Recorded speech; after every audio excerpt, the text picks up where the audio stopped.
they try to suppress you, but that's how they try to categorize They you. can't control me. You get what I'm saying? They can control Shaq. They can control Charles Barkley. They can control LeBron James. They can control Jay-Z and Beyonce. No, not you, man. But they can't control me. You Not see you. it?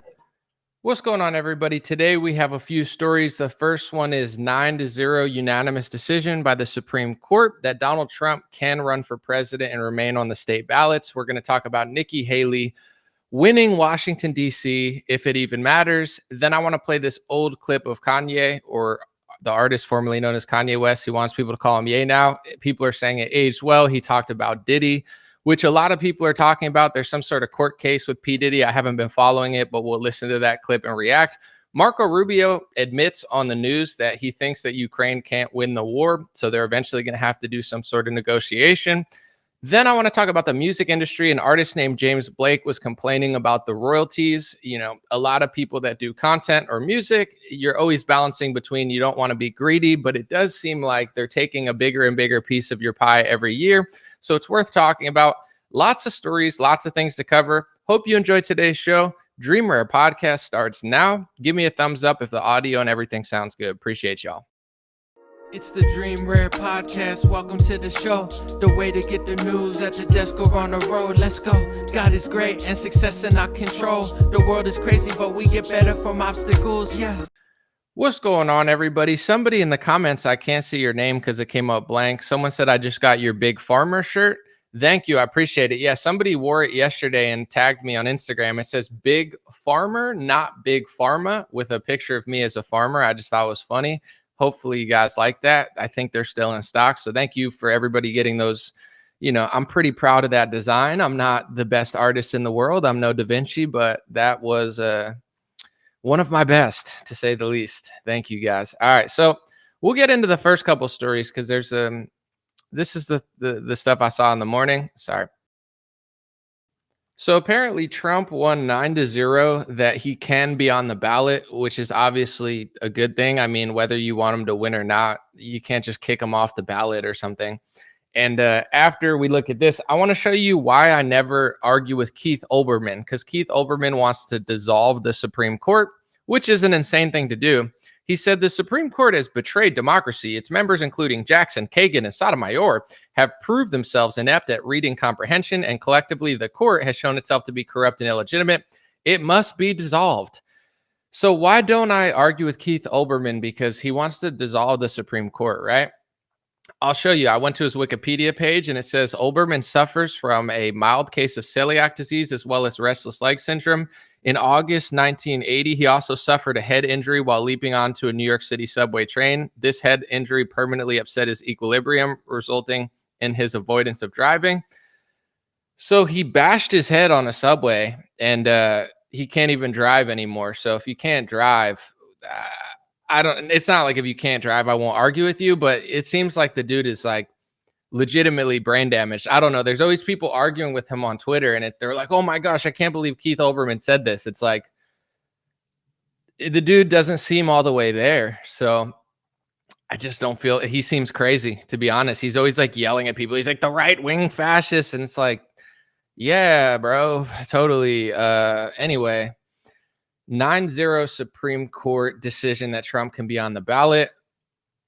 I talked about this months ago, but you know, there's a few analogies that we use here on the show. One of them is Tom and Jerry. It's probably one of my favorite ones. For those who've never heard it or don't know, I'll just briefly go over that. Tom and Jerry's a show where the cat chases the mouse and he never catches the mouse, because if he ever catches the mouse completely, the show ends. That seems like Democrats versus Trump. It's like this good cop, bad cop situation where they're always like about to get him, and like they're taking his money, and then like you got to pay the money, and then they're sending the money to Israel and Ukraine, and now you're anti-Semitic and you're pro-Putin even though you're not. And now like they almost got him, and then he's like selling vaccines for Bill Gates, but like he didn't mean to, and then he like hires the swamp, but like he didn't mean to, and like he made a mistake, and like Christopher Wray, like, oh my gosh, next time will be different, and like you got to watch the next episode. I don't take it too seriously anymore. Obviously, what's going on in our country is serious and worth talking about, but I never thought of all the court cases. I never thought that this would stick. And it's almost just like a talking point. They say they're going to take him off the ballots. They take him off a Colorado ballot. It doesn't even really matter. He gets back on.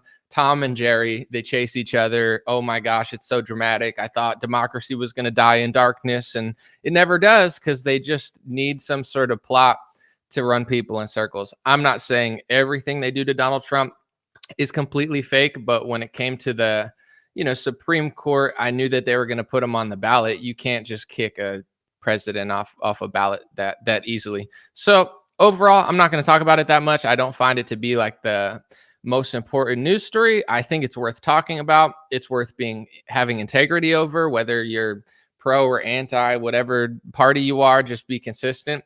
But I do feel like, and I've said this plenty of times, a lot of right-wing politics has turned into defending the narrative against the Democrats. And I truly believe that is how they operate. They're smart, and they know how to waste your time and money, and they know how to waste your time and money in a way that you think you're not wasting your time and money, because you think that you're defending the guy that they're going after, but they know it's not going to work. They just know it's going to waste your time and money. That's my opinion. I'm going to relate it to the second story because I think it's very similar, but let me just show you real quick. Nikki Haley won in Washington, D.C. And for those who don't know, this is actually a very creepy stat, because Washington, D.C. is the capital of the country, and it's totally taken over by Democrats. Like, if you think California is liberal, nothing compared to Washington, D.C. Let's take a look. This was the 2020 election results. Joe Biden got 92.15% of Washington, D.C., and Donald Trump only got 5.4%. I knew DC was more liberal than conservative, but to be honest, I did not know this until that last election, where I was like, holy crap, that's a lot. That's 92% of people in DC vote for Biden. And this is the part of the country that's controlling the rest of it. Like, DC is the capital of the country. 92 out of every 100 people in DC vote for Biden, and only 5 people out of every 100 vote for Trump. There's a lot of things you could say about that, but it's like, that's crazy. Imagine being a Republican in DC. No wonder why they don't want to say anything. They're outnumbered like astronomically. You're better off, even in like Los Angeles County, you're not that outnumbered. It's like 3 or 4 out of every 10 people likes Trump. It doesn't seem that way because the media and the press is controlled by people that like Democrats. But like, everyone's always like, LA is so liberal and San Francisco is so liberal. It's true. I mean, they're run poorly. They suck. And they elect Democrats, but it's the ratio is not that severe. It's like, yeah, like I said, 3 out of every 10 or 4 out of every 10, or maybe less, but I think it's in that 3 or 4 range votes Republican. I don't think this actually matters for the general election or anything, or even for the primary. And Andy Frisella, if you guys don't know who he is, he runs a Real AF podcast, or I think it's called Real AF with Andy, but he's also the CEO of First Form. He gave me a shout out in his podcast recently, and he said that he asked me, because he hit me up and he asked me my opinion. Why do you think Nikki Haley's still in the race? She can't win. She's just wasting time. Like, do you think that, they're trying to take Trump out of the race and keep Nikki Haley in so that she can kind of fill in for him? Me personally, I don't believe that. It's possible. Anything's possible. But what I believe, and I told him this, he shared it on the show, is that they're wasting Trump's time and money. If you go to Trump's Instagram page, it's like he's running against Nikki Haley. If you go to Biden's Instagram page, he's running against Donald Trump. So every day that Nikki Haley drags it out, that's more money Trump has to spend. It's more resources. It's more time. It's more energy. It's the direction of his campaign. They're hurting his general. It's like Nikki Haley is obviously like a plant. Everybody in DC is basically a plant, but she's like obviously this neocon uniparty loser who, appears to be moderate and cool, but she's really just a snake.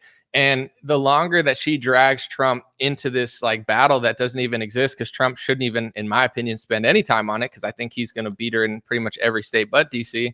But it's millions or tens of millions of dollars that they're draining from Trump's war chest and his, however many staff and posts that he's directing towards Nikki Haley that he should or could be directing towards Joe Biden. It's just weakening his chance of winning the general election.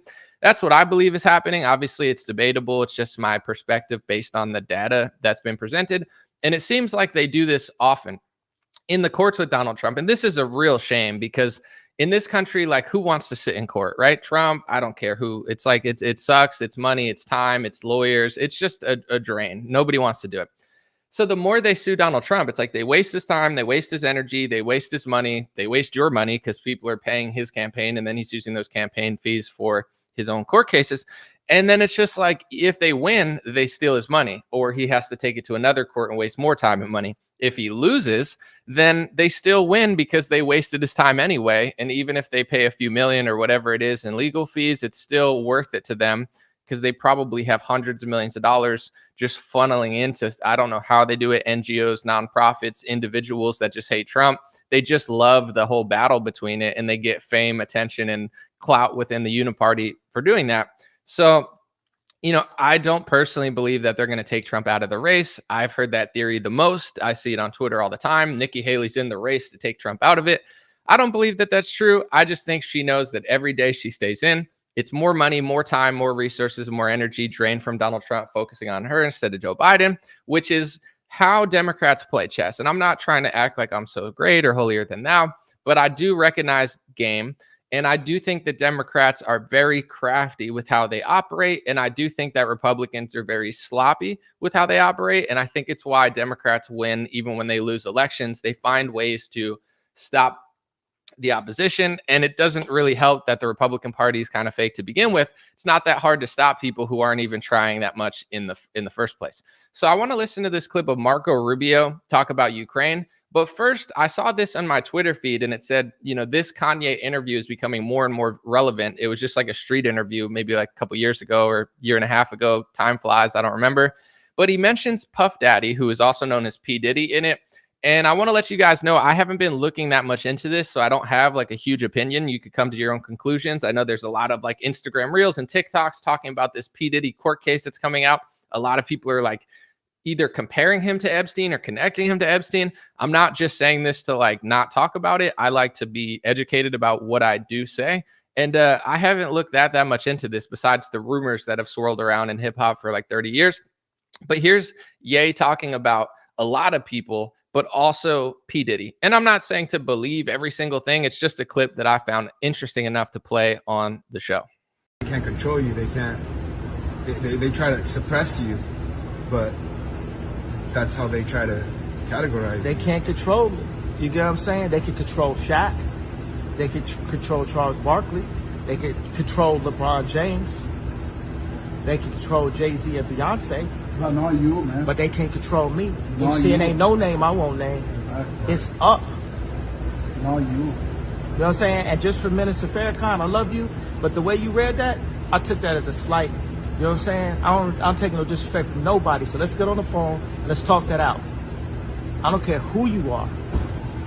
I ain't taking no slice from nobody, right? I ain't taking no slice from nobody. It's God. That's the only person that I serve. My mom ain't here. My mama was sacrificed. Me too.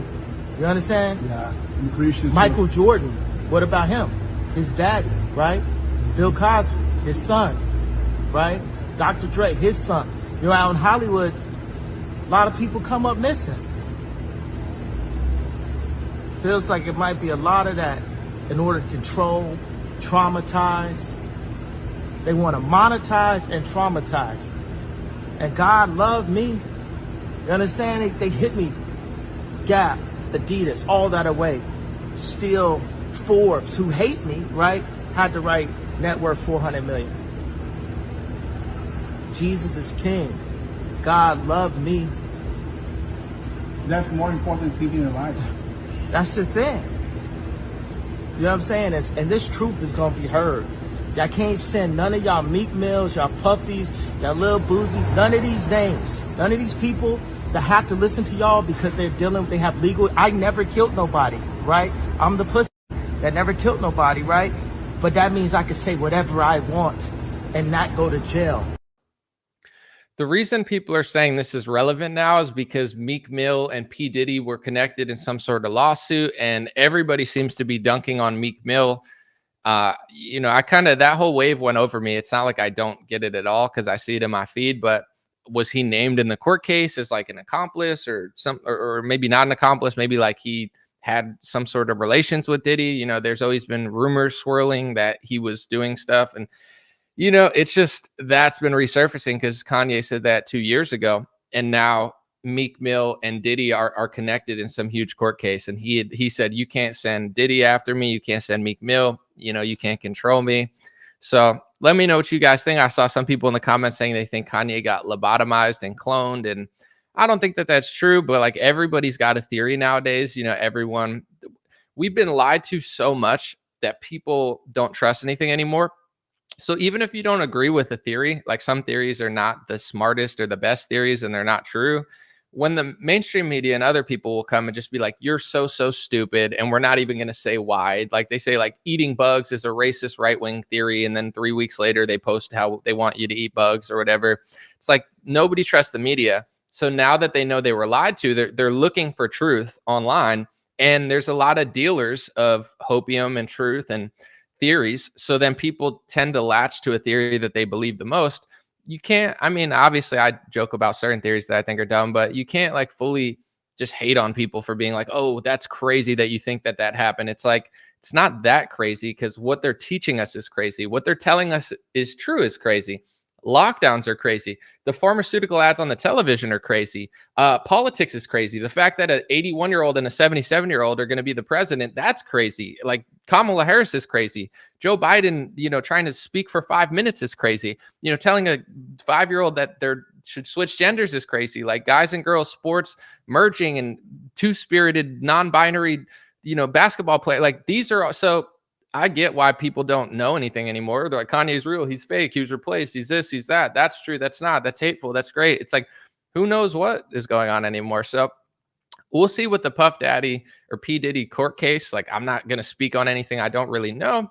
But just listening to mainstream culture and like it's not like I have any personal information, but I just have an internet connection like everybody else. I've watched YouTube videos, listened to podcasts. People have always dropped rumors about Diddy having like crazy parties or whatever, but you know, it's just word of mouth that I'm hearing online.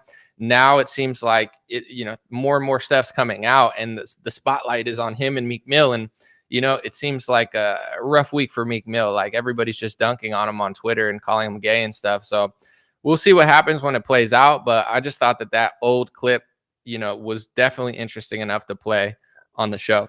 Someone asked why I'm going so fast.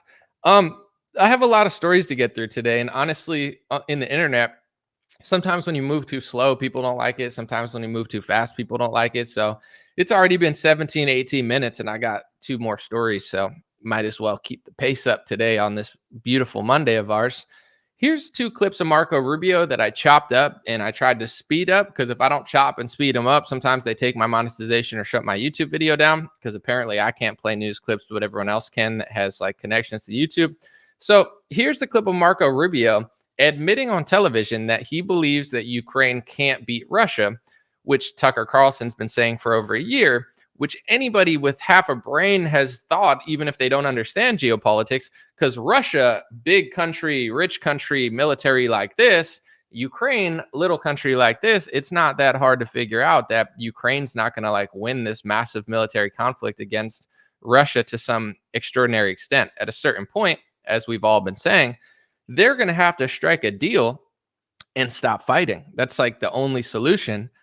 He said that on TV and almost apologized for saying it because he feels like he's not supposed to say that, which is he's probably not. But thank you, Marco Rubio, for saying that. You're not my best friend. I don't fully trust all your politics, but you know, I'll take a little W when I could get one. Here's the clip. There is no way that the Russian Federation takes Ukraine, all of Ukraine, half of Ukraine. And that was Putin's goal from the beginning, was to carve it up into at least half the country, including Kyiv. That's not going to happen. That's not going to happen. On the other side of it, the reality of it is that Ukraine is small compared to Russia in terms of size and its ability to bring scale, its ability to force conscript people. So neither this is, I'm just being honest. And you know, I will listen to the rest of the clip. Hold on. In the past, I have tried not to talk about this publicly because I thought it undermined the leverage that Ukraine had. But now it's the reality. Neither side is going to be able to achieve victory as defined in the most idealistic terms. So then the question becomes, if in fact there's going to be a negotiated settlement, who's going to have the leverage here? Is it going to be Putin or is it going to be Ukraine? he goes on to say he wants Ukraine to have the leverage, and he's not trying to say too much, but he's like, we can't fully win this war. Like all we can do is have more leverage to then negotiate and get a better side of the deal.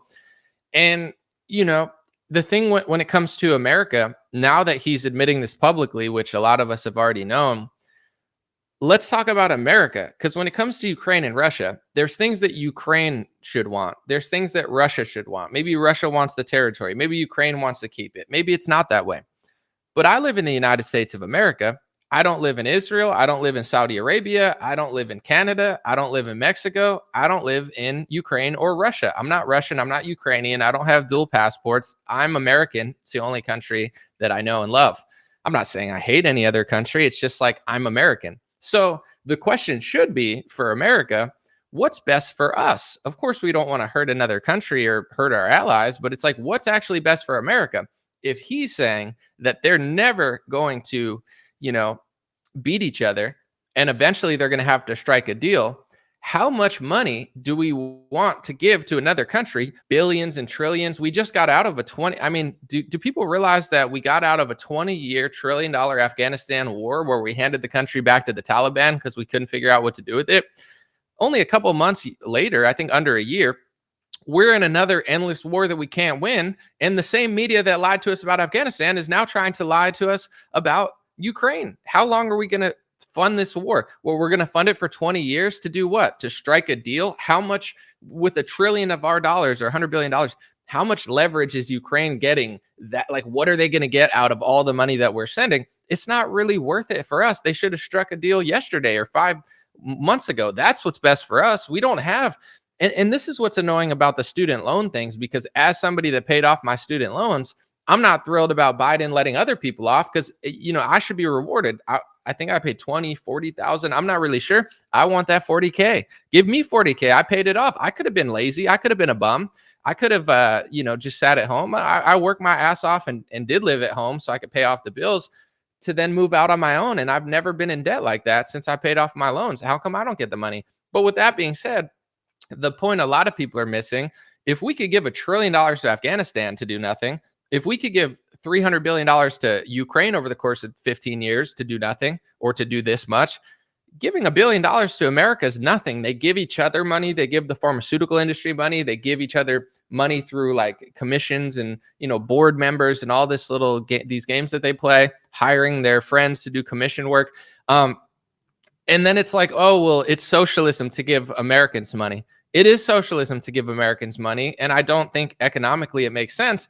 But I'd rather you give $100 billion to me than give $100 billion to Zelensky. So it's like the socialism America does is international socialism. It's they take your money and then they send it all over the world and send it to the pharmaceutical industry and then call you a racist for disagreeing with them or whatever name that they're using. So, it's like it's really frustrating to see that they're admitting this now. I'm glad he did, even though he did it in like a very politician way, where it's like, how much money, how much time are we going to give to Ukraine just to get a slight little leverage for them in this this conflict? It's so counterproductive, and everybody's starting to wake up to it, because even the socialists in America and even the people who like welfare and COVID checks, they're starting to figure out, why is Biden giving it to the whole world? I want that money, and this is a uniting issue for the left and the right. You don't have to be a socialist, even though Trump is literally a socialist, but his supporters don't want to see it. He's just as big of a socialist as Obama. They all are.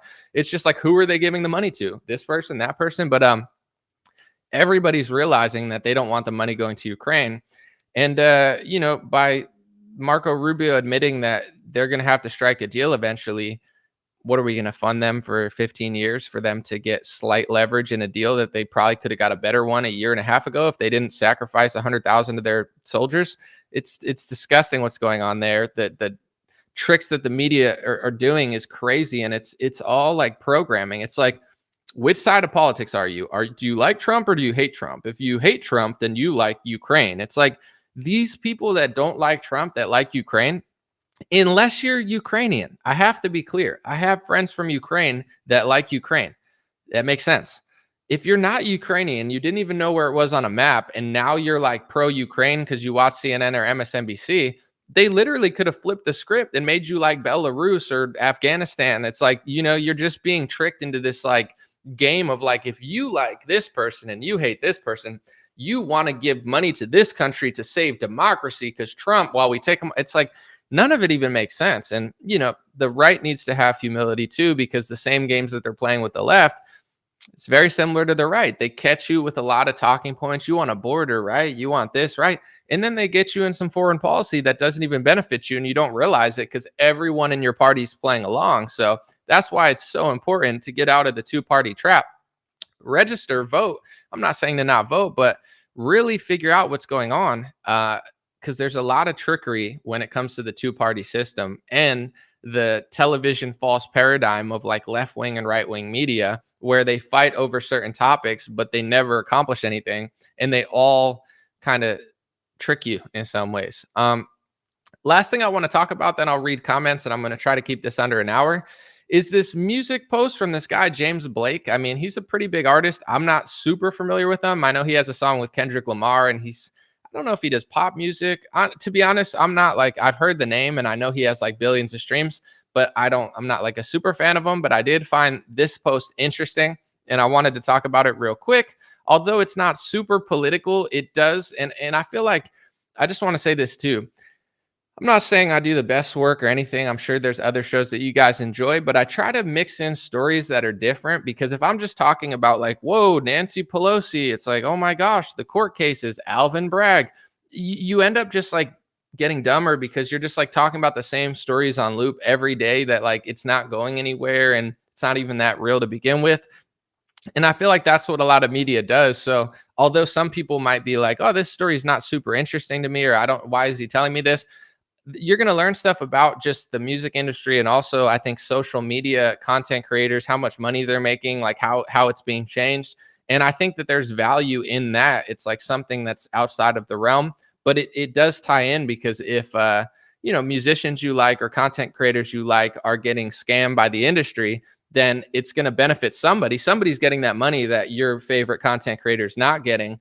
And it might seem like selfish or greedy, which I'll talk about in a second, but it's like someone's getting that money. And if they're getting that money, they're going to use it in ways that probably are not going to benefit you. So here's the post, and then I have a lot to say about it.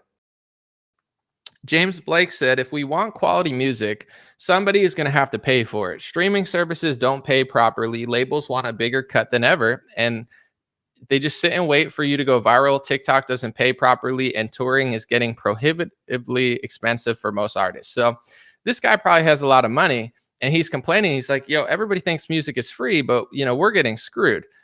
And I'm not like on his level of musician, but probably as far as like content creation, I am. You go through this, at least I do, where I'm not trying to be greedy, right? I've been blessed. Easily I could have made $0. I'm not trying to be like, I guess greedy. I was trying to think of a better word, but you don't want to be greedy and you don't want to complain about certain stuff like this. But at the same time, you notice moves that Facebook and YouTube and TikTok and Spotify are making.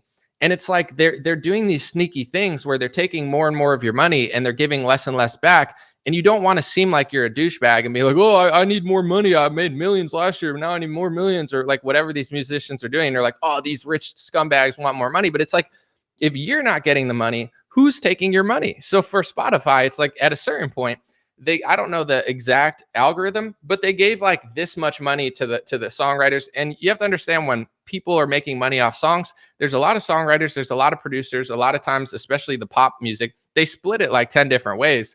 So there's other people behind the scenes that need that money that aren't millionaires that maybe got 10% of that song. With that being said, say like, I'm just using these because I don't know the real numbers. Say you were getting like 20 cents per this many streams like 5 years ago. They lowered it to like 15 and 11 and 5 and 4. Like they're taking more and more of that money all the time. And songwriters have been complaining about it for years. I don't complain about it that much because my main revenue is not music. I have made money from music. I've gotten millions and tens of millions of streams, but it's not even close to my main source of income. So I don't really notice it that much or care. But I've talked to my friend like Akira the Dom one time, who I think music is his main source of income. And he was saying that like he was making less money, but he didn't understand. He's like, I'm getting like 2 times as many streams. Why am I making less money? And he went and looked, and they changed the amount of money he's making. So it's like he's doing better than he was 2 years ago. And I'm not trying to get into his personal stuff. I'm sure he said this on his podcast too. It's just like he's getting way more streams and making less money than when he got less streams. And why this matters is like, okay, well then who's taking the money? Spotify or somebody else? And then I want to get to Instagram, TikTok, YouTube, Facebook, because, you know, these last couple of months, I'm not going to complain because my life has been good, but it's like, you know, I'm not making as much, and it's not like, oh, I'm doing so bad. In many ways, I'm doing better than ever. It's just they've shifted the views to things they don't pay for. So I'll just give you a quick example. If I got 1 million views on Facebook and YouTube a couple years ago, 1 million views on Facebook, $1,000, a couple $1,000 maybe, but they always played games even with that. Sometimes they demonetize it for 2 days. I get millions of views. They take thousands of dollars and then they turn the monetization on and I get like 100. It's like they were always playing games with me my whole career. But now it's like if you get 1 million views on an Instagram reel, they pay you like $5. So they went from paying you $1,000 or $2,000 to like $5. So it's like they want everybody to watch reels. It's not just because they're short. And I've always said that, oh, they're trying to keep you on the website. They want quick, because the more little short things you're doing, the more you'll stay on the website, the more money you'll make. It's also like they don't have to pay as much. So it's like somehow TikTok, Instagram, Facebook, even YouTube with the YouTube shorts, they found a way to just shift all of the views from longer form content, and at least 50% of their audience, now they're doing memes and, TikToks. So they don't have to pay. So it's like they're probably making just as much money in ad revenue. Like if I get 1 million views on an Instagram reel, they're still running ads somewhere in there. They're still running ads on Facebook, but they just don't have to pay me. So it's like I don't want to complain and be greedy. Like, oh, I need more money. I'm fine. I could quit and probably be fine. I don't know about for the rest of my life, but at least for like a couple of years. I'm not tripping and I'm not like begging for anything. But it's like, where's the money going? Like, who's taking all this money? So when he says stuff like this, you know, it does seem like we're almost being like, obviously, if you're like a huge superstar, you could get away with it. But it's like, it feels like we're being kind of like tricked, and they're doing it incrementally so nobody notices. And then if you say something, you come off as like rude or like, oh, you're just being like a little bit, greedy. But something weird is definitely going on where, you know, there's still money to be made in social media. You see Joe Rogan doing $250 million contracts. Daily Wire, I'm sure, is making a fortune. All the money, I believe, is now in doing your own ads instead of waiting for Instagram and Facebook. You got to just make your own personal relationships, which is fine. I think that's like the switch off is like sponsorship. Same with like in UFC. Sometimes you don't get paid that much for a fight, but if you have 5 sponsors, now you're making more with the sponsorship. So that's the new, I think, formula for online social media, because a lot of these Instagrammers, like they might get 20 million views a month, and 20 million views on YouTube used to be like 20 grand. Now it's like $20. So it's like, you know, it's just an interesting dynamic where it's always changing. It's always evolving, but they're like, yeah, post memes and post reels. So we don't really have to pay you. And then we'll show your live streams to like 5 people, you know, because they probably don't want to show people your longer form content for multiple reasons. One, it's maybe algorithmically they don't stay on it that long, but also they know they have to pay for that stuff. And I wanted to say this too real quick, because this is actually a complaint of mine. And even though I have millions of followers on Facebook, over 1 billion views, there's like no way to contact them. They have terrible customer service. Now, every time I do a live stream and I get ad revenue on it, people are taking and stealing my ad revenue fake. So I'll give you an example. Sorry, this is hard to explain if you don't understand how Facebook works or like behind the stuff. So I'll try to be clear with it. After I go live, I'm getting all these notifications that say that 7 different companies are claiming that I'm using their content, right? So it says this company, this company, this company, this company, and this company, 7 different ones. They're all saying that you're stealing their content and monetizing it. So they're going to take your monetization money. I go and look what they're monetizing. It's me. It's not even the clips that I'm playing. It's like they're lying to Facebook and saying that I'm their content. It's like this right here. Someone could steal this section of me saying literally this right now and say, oh, this is a song that I own, even though it's not, because it's just me talking. And Facebook believes them, steals my revenue, gives it to these people or puts it in an escrow, and then asks me and says, do you want to dispute this? And I click dispute and I say, of course I want to dispute this because it's all my stuff. What are you talking about? And I don't even know if I ever get that money. So it's like they've taken most of my revenue on Facebook. And then the revenue that I still have, like one of my videos got like 100,000 views, which would do pretty decent. And 4 different companies steal my revenue. So it's like weird shit is happening on all social platforms. I have no customer service. People are stealing the revenue that I actually deserve and own. They're barely paying. When they do pay, somebody takes it. They're paying more for memes now than they are videos and Instagram Reels. They're like, post the Reels anomaly. I get 500,000 views, 20,000 shares, and they give me a nickel. It's like unreal. So, when it came to this guy with music, I'm not as familiar with how royalties work, but from my musician friends, they're like, dude, I'm making 2 times. I'm getting more streams than I got 2 years ago, but I'm getting paid less. Who's taking all our money? And I know it's like, it sounds douchey because it's like, oh, who cares? You just make content. Would you rather me have the money or Facebook or Google or some random hedge fund that's probably going to then buy up the music? There's these hedge funds and these bankers or these bank connected groups that are buying all the music. Justin Bieber sold all his discography. Neil Young sold his discography. Like some rappers are selling their royalties. So now there's like bankers and hedge funds and these weird like subgroups that are buying all the music like they're, BlackRock. What are they going to do with all that? It's all very interesting. I know it's not super political, but culturally, it's like it's very odd. And that's why I think for independent creators, you could definitely you need sponsors, you need to work with companies. You either need to sell stuff, get like a big subscription base. Thank you guys on Patreon.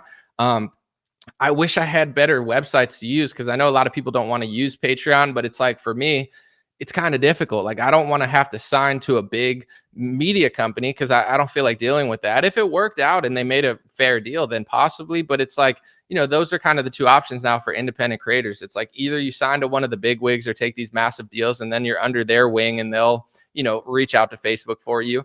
You're independent, you secure sponsors or a good business model of your own, or they're just trying to phase you out. And as we're all doing this, it's like the flow is always working against us. Like I'm not going to complain because at the end of the day, I'd rather this than be a sellout. I wouldn't want to be selling Subway sandwiches and insurance. Like that's not who I am. So I would never do that. So it's not like I'm envious of these people who get all these type of things. Like I wouldn't do that.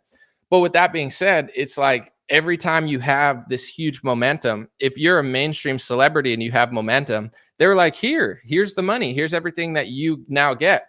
When you're doing content that challenges both parties and the establishment, and you're not just like a generic Republican, it's like you're swimming against the current. And then when you start doing well, they just steal all your money. Like I never even complained about it a couple of years ago, but it's like when they would shut off my monetization, I would lose like tens of thousands of dollars and I'd be like, whatever, I'll get it back other places. But it's like they just keep taking and shutting down. And it's like, oh, you're doing well here. Stop it. I heard TikTok was paying for a few months. They deleted my page. I had hundreds of thousands of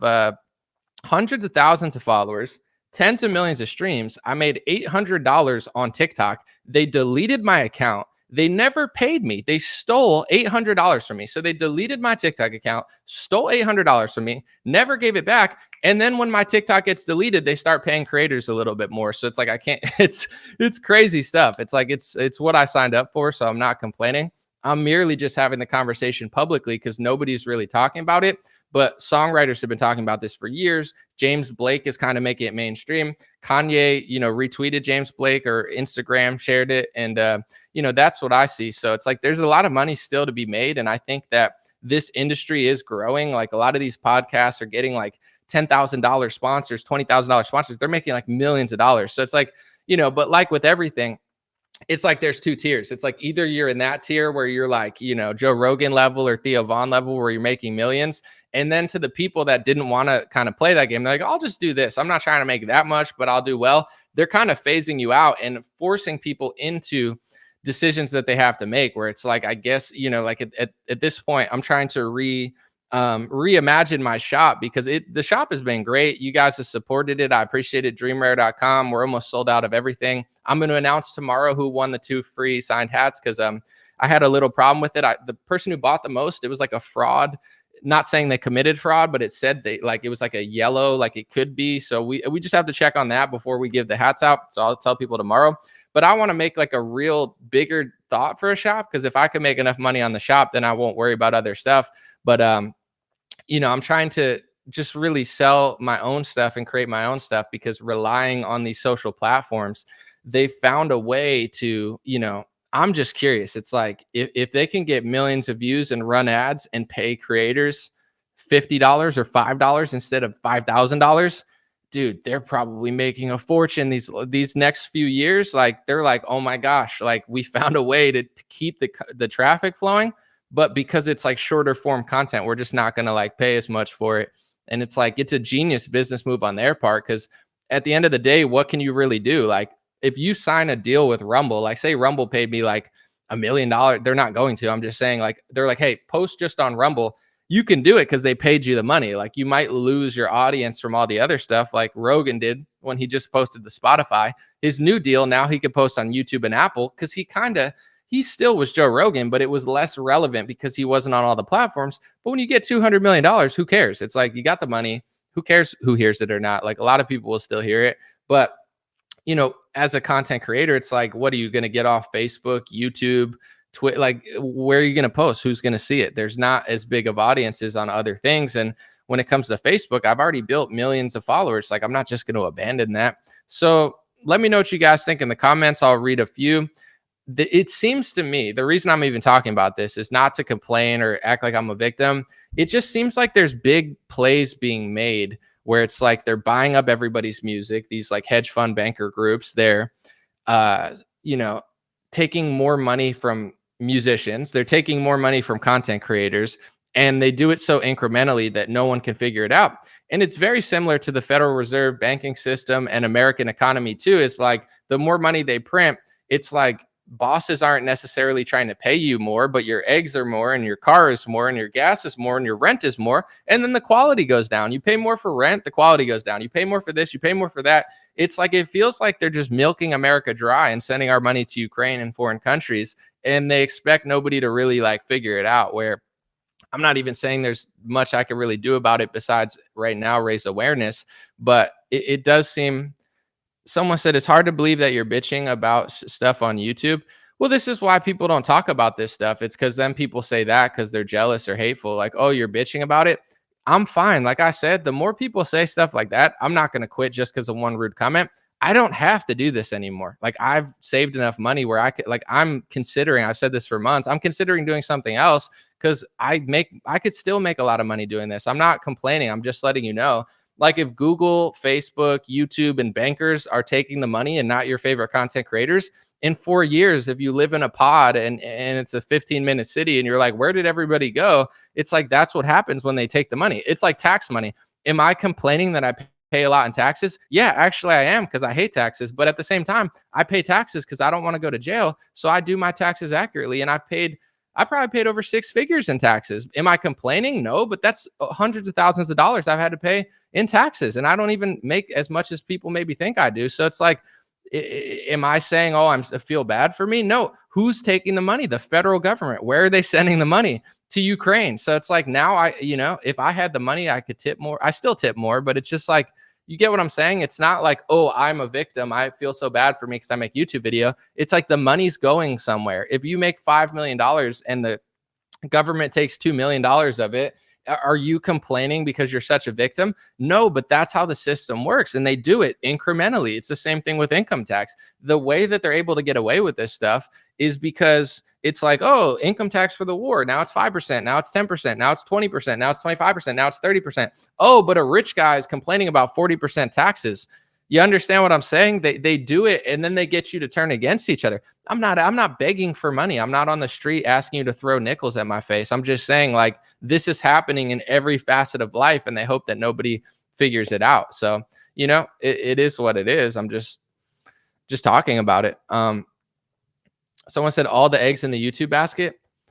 No, I mean, I don't need to get into my finances, but YouTube is not even like a top 3 thing that I do. I don't even make that much money from YouTube compared to other stuff. So it's like, I'm not like, oh, YouTube is screwing me. I'm just telling people, like, I also do social media consultation at dreamerbiz.com, but it's like, In order to have success online, you have to know how things work. Yeah, obviously you have to make good content, be likable and a lot of things. But if you're just making content, it's like, oh, why am I not popular? It's like, because you don't understand how it works. If you understand how everything works, it's like a football team. Does a football team just have talent and go out there and win a game off of raw talent? Never. They have coaches, they plan, they study. Like that's what football's like chess with human bodies. You know, it's like you is it a zone? Is it a blitz? You don't just go out there and be like, oh, we're really good, we deserve everything. You study. So when it comes to social media, I study all this stuff and I'm sharing my knowledge right now, just letting you guys know what's going on, not because it's so dire. It's just like, it's just odd. You know, I feel like they're making incremental moves in every platform to take more power and control. So then it's like, you know, it's the same with during the lockdown. It's like, was I like suffering tremendously? Absolutely not. I was doing better because my business was thriving during lockdown for the most part. But it's like, am I not going to talk about it because I'm doing well? No, I'm not selfish. I'm like, if I owned a business that people had to come in, they ruined hundreds of thousands of businesses. Like, speaking about this stuff is like important. It's not a huge complaint. I'm just letting people know how these things work. Someone said be on other platforms. Rumble doesn't pay though. If you get a sponsorship like Russell Brand or, you know what I'm saying, or Sneeko or something, then they pay you, or Steve will do it. But if you're just doing Rumble, I probably have like hundreds of thousands of views on Rumble. They pay like $60 or something. It's not a viable career, Rumble, yet, unless you get money from Rumble. I don't think there's a single Rumble creator who's making a career off of Rumble that isn't paid directly by Rumble. And I'm not saying that like maybe it's true. Maybe there are a few, but on YouTube, there's tens of thousands of people making a career without a partnership from YouTube. On Rumble, everyone who's making a Rumble career, it's because they're getting paid by Rumble. Barstool Sports, Dan Bongino, he owns part of it. You know, it's not like they're horrible. It's just like they're a newer company and they're trying to compete and they're trying to get to that level. And I wish them the best of luck, but it's like people are like, oh, just use Rumble. You can't. As a creator, it's just not viable. Facebook and YouTube pay better than Rumble. I don't have to say any of this. I thought it was interesting too. And I know most people probably do find it interesting because you're not going to hear that level of analysis from a lot of people. They're just going to like speak very generically, like YouTube ban me. You know, like I'm getting behind the wall of how it's working and just letting people know, you know, take it or leave it. But someone said Rumble's under attack by big advertisers. They have a lot of issues that they're facing. And I wish them the best of luck, but you know, anytime you're an alternate platform, you're going to face a lot of issues, but also the usability of it. Like, it's not easy for me to use.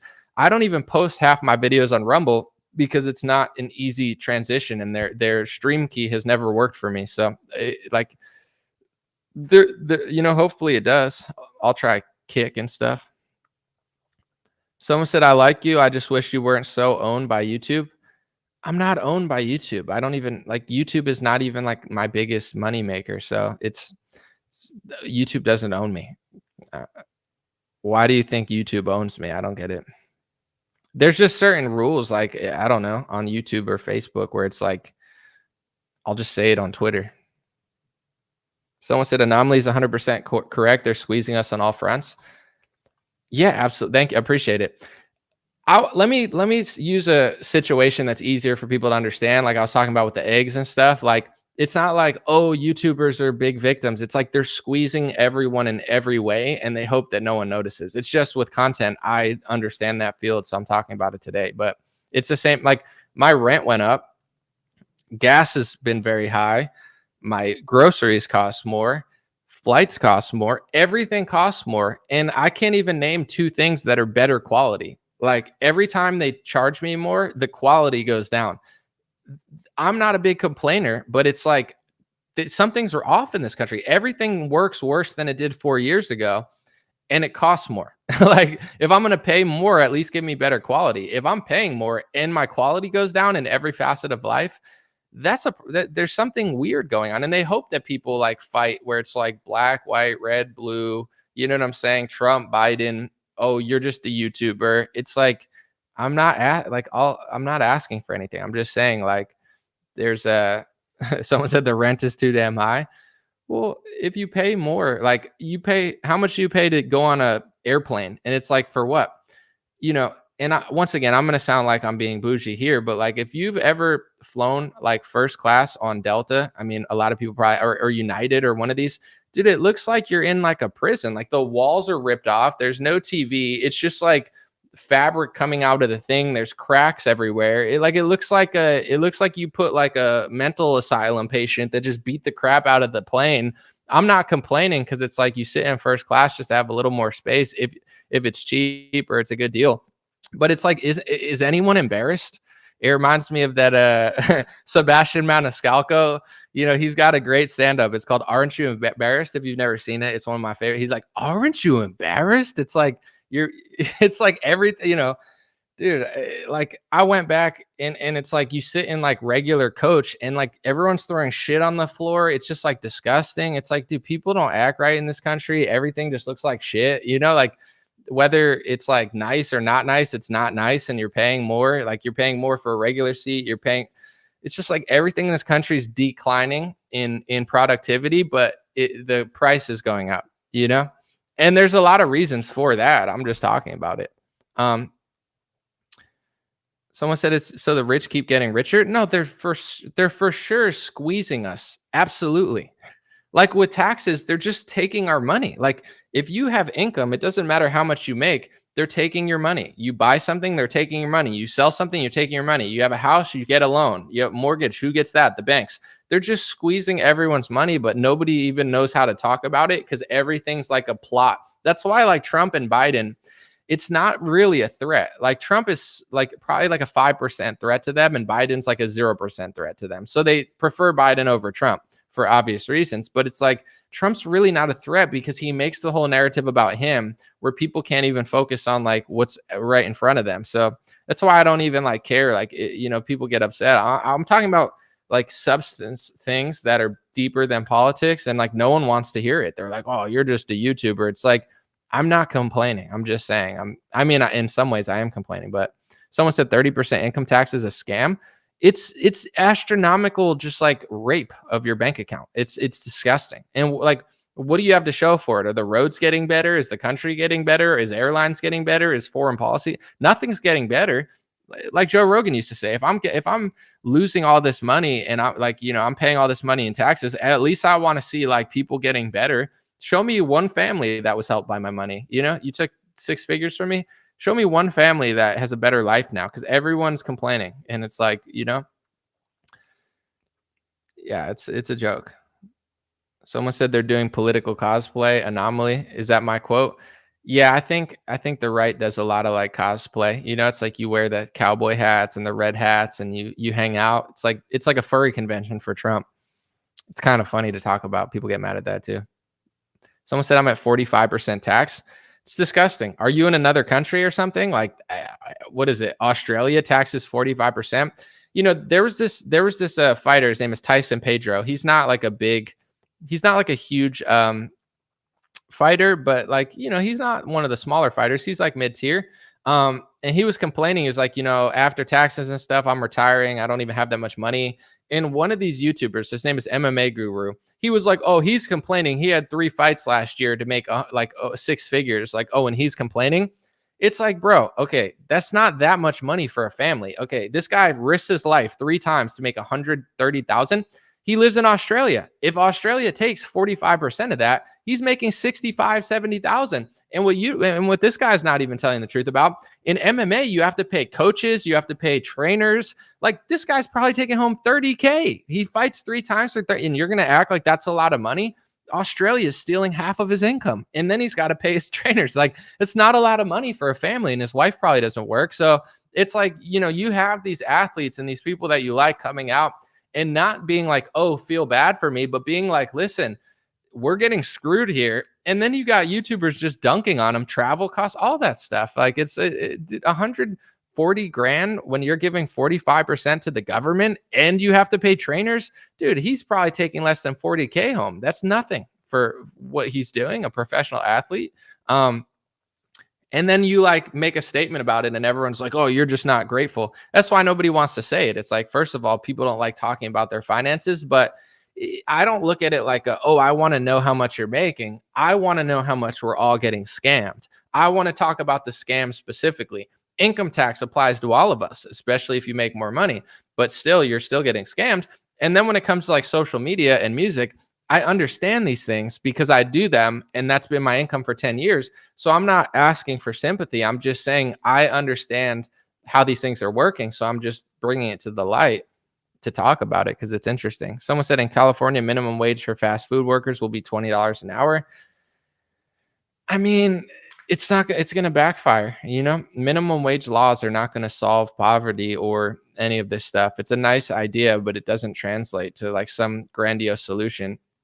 It's like when people also say, like, I see some stupid people online where they're like going viral and it's like, oh, these people have so much money for $5 billion. We could fix all these inner cities. And it's like, bro, you couldn't fix these inner cities with 10 trillion bajillion dollars because it's not just a money issue. Money's part of it. But like people are so naive. They think that like, oh, just give this community $10 billion and it'll be fixed. It's like, that's not how it works. But I get what you're saying, but same with minimum wage. Like ideally it's like pay people more, teachers deserve more, lower class people deserve more. Absolutely. I agree. But making it $20 an hour, like if you run a mom and pop shop and you only have one employee, you're getting screwed. McDonald's doesn't really give a shit. So it's like, and they could just replace you with a computer. So these things are not very well thought out. And what I realize now is like how I used to think when I was 18 and 19. Some people never shake this. You got 30-year-olds talking like I was when I was 18.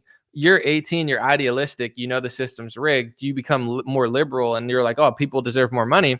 But once you like think about all these ideas, you like figure out why certain solutions are not true. But I'm listening to like some 45-year-old talking like a 17-year-old kid. And it's like, that's embarrassing. But some of these celebrities, they don't, their ideas are never challenged. Why is there a guy in the comments just yelling pee pee poo poo? Are you okay, my guy? Are you like 5 years old? If you're over 7, shame on you. It's embarrassing. Federal income tax is criminal. It's crazy, but no one's like people can't figure it out in this country. It's wild. But someone said Yuri was right. He definitely was. Should I block this guy just yelling pee pee poo poo? He's just spamming pee pee poo poo in the chat. Like, it's very distracting. Someone said you got some feds in the chat. It's hard to tell who's a fed and who's not because half the country acts like feds by mistake. What did Kanye say about Diddy? You got to rewind if you want to see it. Block him. I mean, I'm going to have to like go out of my way to block him. Okay. Here, everyone's going to cheer. We're going to block Pee Pee Poo Poo Man now because he's such a little guy. Here.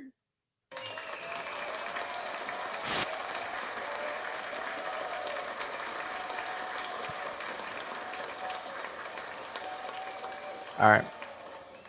Anyway, where were we?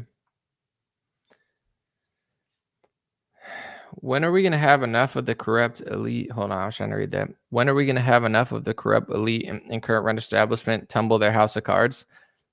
I mean, I don't know.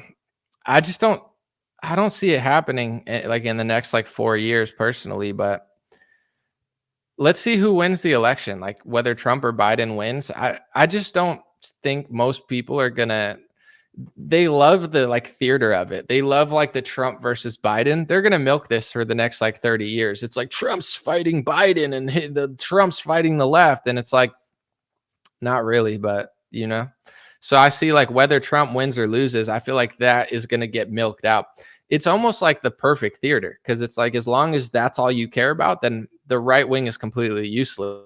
So I don't see how that's going to stop happening. Like if you watch every Democrat ad, they're all running off of Trump. This guy likes Trump. This guy talked to Trump. Trump's MAGA, MAGA, MAGA. Like they love that. Like all this stuff. It's the perfect distraction. The right loses their mind over one guy. The left just talks about it all the time. That creates this false paradigm. It's going to take like 5 years, I feel like, for like people to wake up. It's going to take at least 4 to 5 years. And I'm being patient now because I'm like, I want it to happen like tomorrow, but I don't see it. Like the whole like Trump, MAGA, right wing, like, it's Someone said they're not going to let Trump win. They might not, but they might. Trump is going to be more bullish for Israel, in my opinion. So I feel like they might want that, in my view. Like Trump is going to be like, yeah, get rid of them. So it's like, I don't know, this idea that Trump is like a huge threat to the establishment. I don't really see it. In fact, part of me feels like they might prefer it because, the Ukraine thing is going to run its course and Biden's better for the Ukraine thing, but that's already run its course. Trump is probably better for the Israel stuff. So they could just, it's just like Trump was perfect for the lockdown and Operation Warp Speed and Biden was perfect for the mandates. It's like swap, and then people like think they're winning something. Like Democrats watched Biden win and thought they were going to like beat COVID or something. They're like, oh, we're going to really beat it now. It's like, no, they're just going to federally mandate it and open the border. And it's like, Biden's done nothing. He's not. Left wingers don't even like Biden anymore because like a lot of these left wing kids are too progressive for Biden. Biden's like too elitist. But Trump could be a threat. Trump also could not be a threat. I don't know. I think they just use politicians as stress tests where like when people start waking up too much, they give you who you want. So you like shut up or so you don't shut up and freak out. Like, but to each their own. I'm not too like opinion. Like if you really want to believe Trump's going to fight the establishment, then, only time will tell. I'm not going to be rude or anything. I'm going to try not to. I just don't see it. But I can see how they wouldn't want him, like for certain things, but I don't know. Someone said water scam, road scam, public education scam, biofood scam. Yeah, it's hard.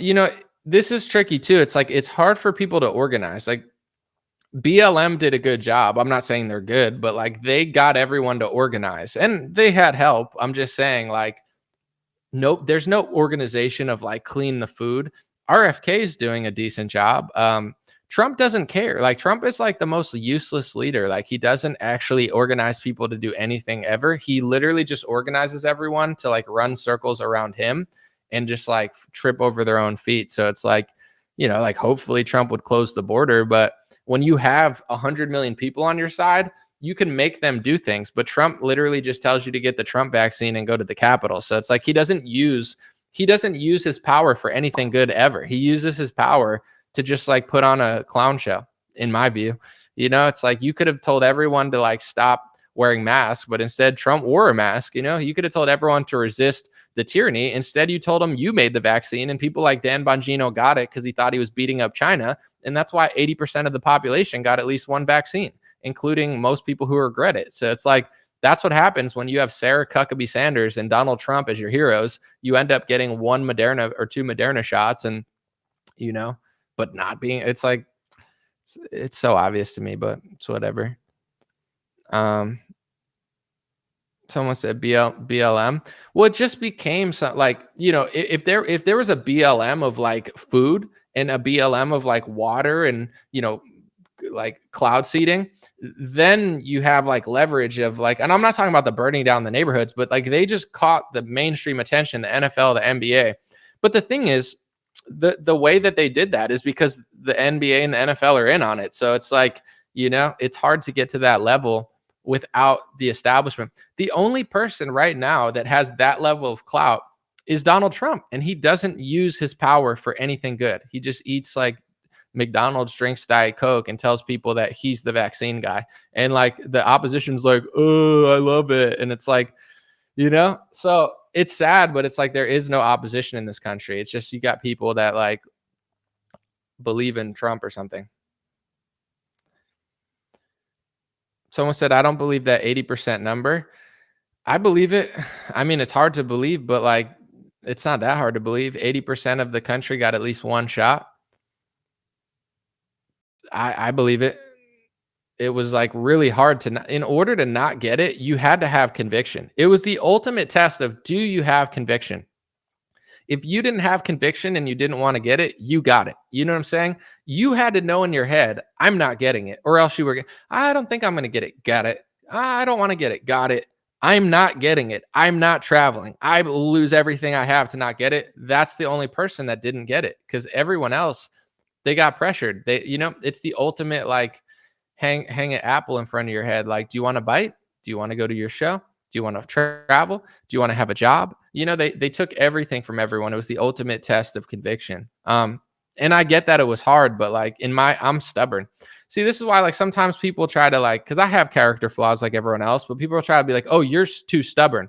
Well, that's why I didn't get vaccinated. Like, yeah, I am stubborn. Yeah, I can be a brat. Yeah, I can be all these things purposely. You know what I'm saying? I'm not the type to be somewhere I don't want to be. Oh, you should just do what I want you to do. I don't want to. I'm an adult. I don't like, my life is good. I don't got to be anywhere that I don't want to be, hang out with anybody I don't want to hang out with. Yeah, I'm a little bit obnoxious sometimes and a little bit rude, but it's like out of self-preservation. It's like I'm the nicest person in the world until I have a reason not to be, and then I'm just not. So it's, you know.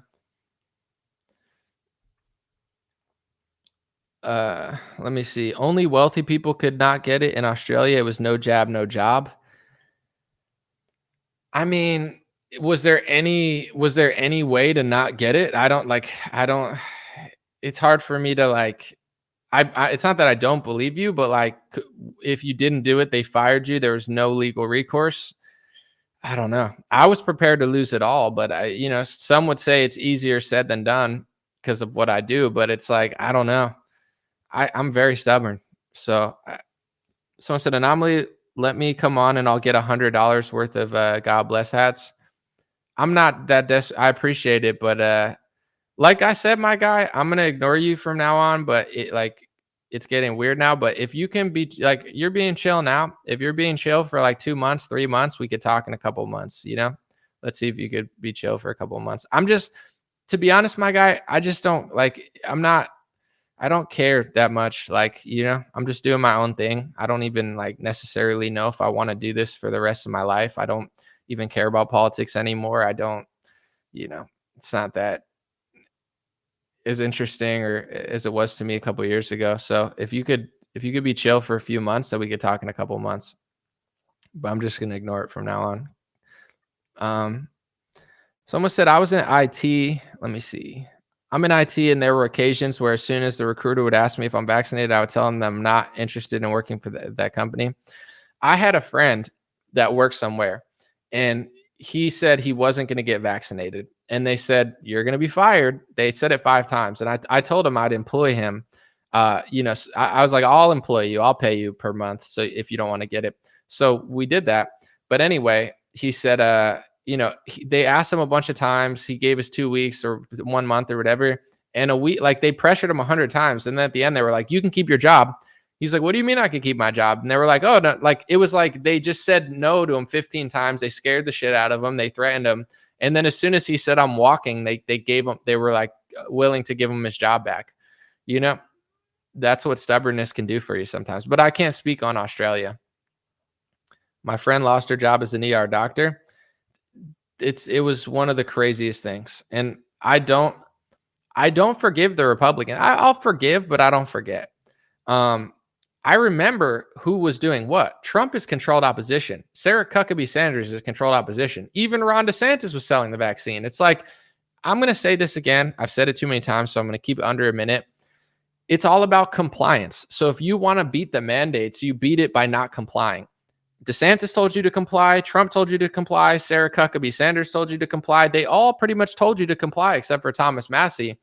They're good cop, bad cop. They're the good cop, and Democrats are the bad cop. I still despise Republicans. Like Trump sucks. Sarah Huckabee Sanders sucks, but they don't have to apologize because Republicans are just like obsessed with them. It's pathetic. I feel like I used to like really think the Trump movement and MAGA movement was like this really strong, moral, principled movement. Now I'm just like disgraceful. I don't hate anybody. There's still a lot of great people in there, but it's like idol worship, like a bunch of grown men slobbering over a vaccine salesman. It's despicable. I mean, I think just as lowly of some of these influencers as I think of like Keith Olbermann. Like they're no different. And what you realize is like it's like a spiritual thing. Like if you have 2 magnets, it's the negative and the positive connect. That's what it is. The losers on the left and the losers on the right, they just fight on Twitter all the time, and they're the same exact character, but it's like, you know, you chose Pikachu in the blue version and you chose Pikachu in the yellow version, and they're like different colors, but they're the same exact Pokemon. It's like people, it's like the same people on the left and right, they find each other like magnets and they just yell at each other all day and think that making fun of each other is going to make them feel better about themselves. But it doesn't. And they're like the same exact person, that just like left and right. That's why so many people come from the left and then they become the same person that they were on the left on the right, and they end up getting in trouble. And they're like, because they're just like running full speed both ways, like they don't have like any humility or like self-awareness to figure out what's going on. They're just like team sports, social circles, slobbering, opportunists. And it's like, it's why I don't really try to argue with people anymore. I believe in like the energy of it, where it's like, if something's so bad, I'll talk about it, I'll disagree, but it's like, I'm not going to sit on Twitter anymore and just argue with people. I don't care. Like every day it's like a new thing. It's like, oh, look at the red pill men said this about Sydney Sweeney. It's like, who is this Sydney Sweeney girl? She's a cute blonde with nice titties. I'm sorry, excuse me if that's disrespectful. I'm just being very transparent, just like her shirts. No, I'm just kidding. But I don't know who is she? Is she an actor? Is she a singer? Is she on a TV show? Is she in a movie? Is she the new Harley Quinn? I don't know, but it's like she just appeared in my newsfeed 4 months ago, and everyone's trying to like make her a thing. It's like, okay, she's an attractive blonde girl. Wow.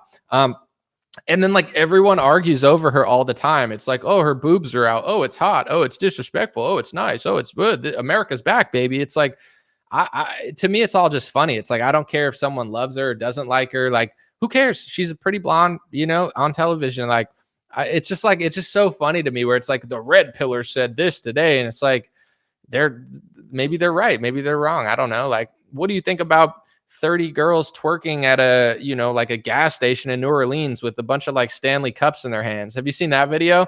And like, they're just dancing to like rap music with like Stanley cups. To me, I thought it was hilarious because they all have Stanley cups in their hands. It's like 50 women with Stanley cups is just a funny thing to me. So I'm laughing at it just because it's funny. But then guys are like, I'd never date these women. And then like offended women are like, why wouldn't you date them? Who cares? It's not you. Like, I don't even understand the dynamic of even arguing over this stuff. It's like, if a guy says he would never marry a woman dancing with a Stanley cup to rap music, why would you as a woman, especially some of these attractive women on Twitter, are like, oh, who cares? Like, if that guy feels that way and you don't, then you're clearly not a match. Why do you care what another guy wants? Like, if I say I like blonde chicks or brunettes and you don't think that's right, it's like, who cares? It's not your wife. It's not your girlfriend. So it's like everyone arguing all day over nothing. It's just like, I just don't care anymore. It's like, even if someone says something that I disagree with, like, why would I care? Like, what do I think about these girls dancing? It's funny. It's entertaining. They were all kind of attractive, but like, I get also why people wouldn't want to like marry them. It's like, are they just dancing to rap music? But yeah. But like, some guys like that. Some guys don't like that. Like, maybe you're a country square dancing, you want a country woman. Like, does that make you bad? No. Maybe you love rap and all you do is go to rap concerts and you want a white girl who listens to rap. It's like, who the fuck cares? You know what I'm saying? I have my own opinions. And if I say my opinion, I don't care. Like, everyone's like, oh, I don't agree. I didn't ask if you did. I don't care if you do. It's like, it's just hilarious that everyone's arguing over this. Like, some people I agreed with, some people I disagreed with. I just don't care. Like, it's not there. I never, even with like the woman thing, like, I don't get into any of these arguments. I don't have a problem with women. My life is good. I don't need to justify myself. I don't need to talk about it on Twitter. I don't need validation. I don't need anyone else's second opinion. Like, who cares? It's like, it's just so funny, like watching people argue over this, where it's like, I get why men wouldn't want to date those chicks, but I get why they would. Like, like it's like, it just depends what type of guy you are and what you're into. Like, it's just like, who cares? Like, whatever. It's narcissistic America. It's just like funny, but it's like, I think it's worth laughing about or making a funny caption or saying your opinion about. It's just not worth arguing with other people's opinion. Like, if I don't want a woman who dances to rap music as my girlfriend, why would you care? And the type of women that care about that, it's just like, lean into who you are. You know what I'm saying? Like, if you like to dance, go find a guy. if you're hot, especially, like, there's not a shortage of guys who will be into you. So go be yourself and you'll find the right person for you. I just don't understand. Someone said it's degenerate, but if you like it, you're probably a cuck, says Heidi. I definitely think it's like a little sus, like dancing with a Stanley Cup, like just dancing with all your girls to rap music. Like, I don't look at those. I look at those girls and say they're cute. They would be fun to hang out with. I don't look at them and be like, wife, wife, wife. Like, I just don't. But it's not like I care enough about it to say it publicly and make a scene about it. I just think it's funny. But yeah, I kind of agree that, like, that's not like striking me as like that's who I want to marry. But I also rap and I do shows. So like a lot of women be like, I don't want a rapper husband or whatever. It's like, do I take offense to that? You have to like me. No one has to do shit. America was better when people realized that no one has to do anything. Like, if I rap and 30% of women say I would never marry you because you do shows and you go on tour or whatever. It's like, would I sit on my Twitter and be like, no, that's hateful towards my lifestyle? It's like, who cares? That's their choice. They don't have to like me.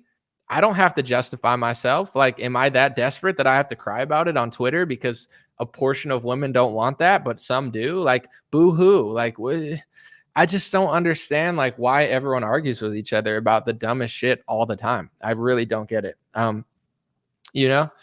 It's like life was better when people realized that people don't have to do anything. And that's where, like, I can come across as a dick in personal life or business because I'm not a pushover and everyone thinks everyone has to do everything all the time. I don't want to do it. If I don't want to get a vaccine, I'm not getting it. If I don't want to go hang out, I'm not hanging out.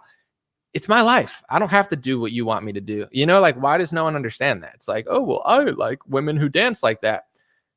Then be a lesbian or something. If you're a woman and you like that, then go like that. But trying to convince men to like women dancing like that on Twitter, why? Like, what are you gaining out of it as a woman to try to convince men to like that? Like, what? I don't get. Like, who cares? It's funny to talk about, but it's like that's about as far as I'll take it, because it's like, it's just nuts. Someone said I like women that don't talk. Dude, Helen Keller would have been a huge catch for you. Too bad you were born in this era. Am I right, my guy? Anyway, someone said I won't marry someone who got the jab. You have 20% dating pool now because 80% of the country got it. So someone said anomaly rapping on stage, dodging thong underwear. I've never had a thong thrown in my face. Thank goodness, because like to me that's disgusting. Like that better be fresh, because it's like, oh, that's hot. It's like, was that on your butt 5 minutes ago? Because I'm gonna call the police. You throw a thong at me on stage, I'm calling the cops. I'm calling the FBI. No, I'm just kidding. I'm calling the feds on you, dude. We're gonna start an international case. No, I'm just like, I think throwing a bra is a little better, right? Throwing a thong is kind of disgusting, but either way, it's like, don't throw your clothes at me. I'm not a hamper and I'm not a washer or dryer. So get your, like, have some respect for me. Like, don't throw anything at me. If you want to show off, but you leave your clothes near you. Don't throw them at me. Then I'll never hang out with you. Speaking of which, though, I'm really excited about this. So, I have the song Come Together with the band Trapped, and they got booked for, it's called Louder Than Life. It's the biggest rock festival in the United States. I think it broke records last year. It had like 180,000 people. They're performing there this year, and he asked me yesterday to come perform our song there. So I'm going to perform in September at the biggest rock festival in the United States. It's going to be the biggest crowd I've ever performed for by far. About 170,000 people, depending on what time of day we play and stuff. It's pretty exciting. So, people say, oh, no, you can't do this, you can't do that. Okay, then watch me go on stage at the biggest rock festival in the country. See how I do. See if I get an applause or a boo. So I'm super pumped about that. And to my haters and the losers, haha. No, I'm just kidding, but it's whatever. I'm excited. Is it in Virginia? No, I think it's in Kentucky. It's called Louder Than Life. And I'm performing on Sunday. So someone said,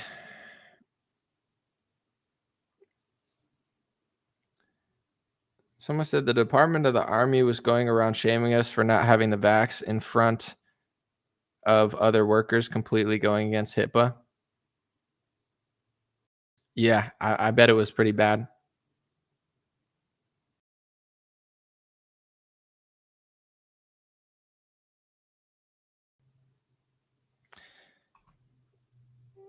All right, hold on. As soon as I shamed the pee pee poo poo guy, he just kind of left. Hold on, I'm gonna do something real quick.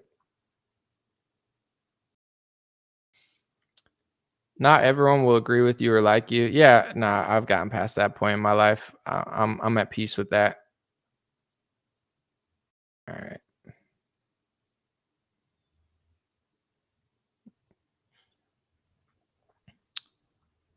All right. Sorry, my guy. I had to mute on the channel the gematria guy.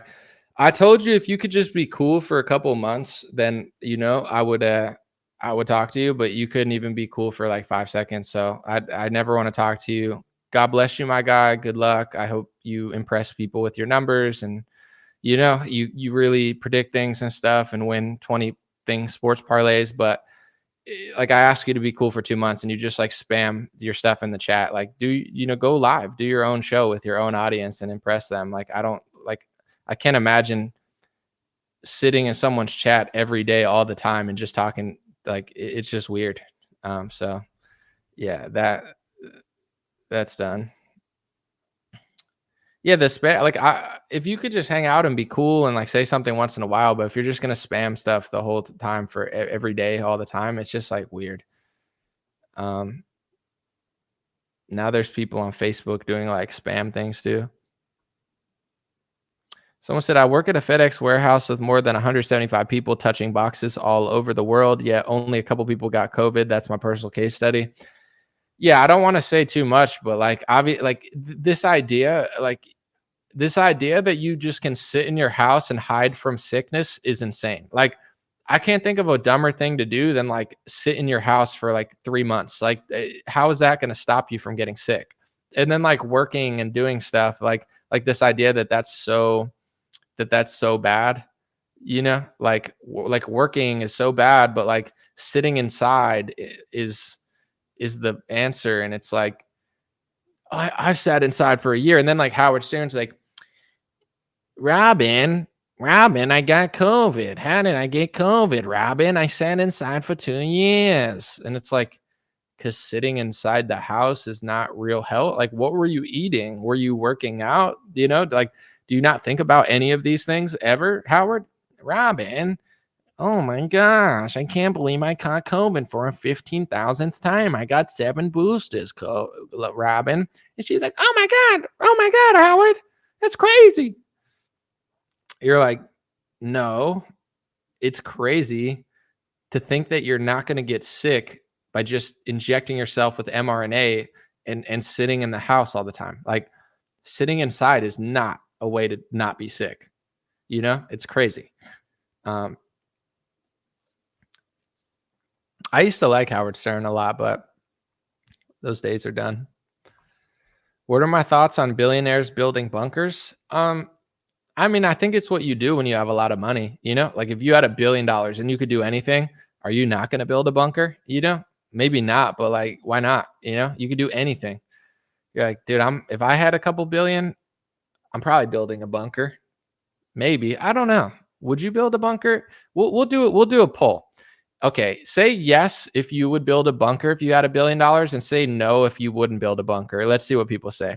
Would you build a bunker if you had $1 billion? Yes if it's yes, no if it's no. Let me read. Would I build one in Hawaii? Probably not. I don't know. What's my Facebook name? Anomaly, AN0MALY. Someone said yes, no. So we got mostly yeses. See, that's what I'm saying. Like, you get rich enough, you just build things. I would build, if I was super rich, back in the day, they'd have like a watchtower. I would build like a huge watchtower, have like a gated community, like with huge castle walls and what I'm saying? Castle walls that nobody could get. Like, I'd build a real wall. It would make the Mexican wall look like nothing. And then I'd have a watchtower with a guy standing there with a bow and arrow.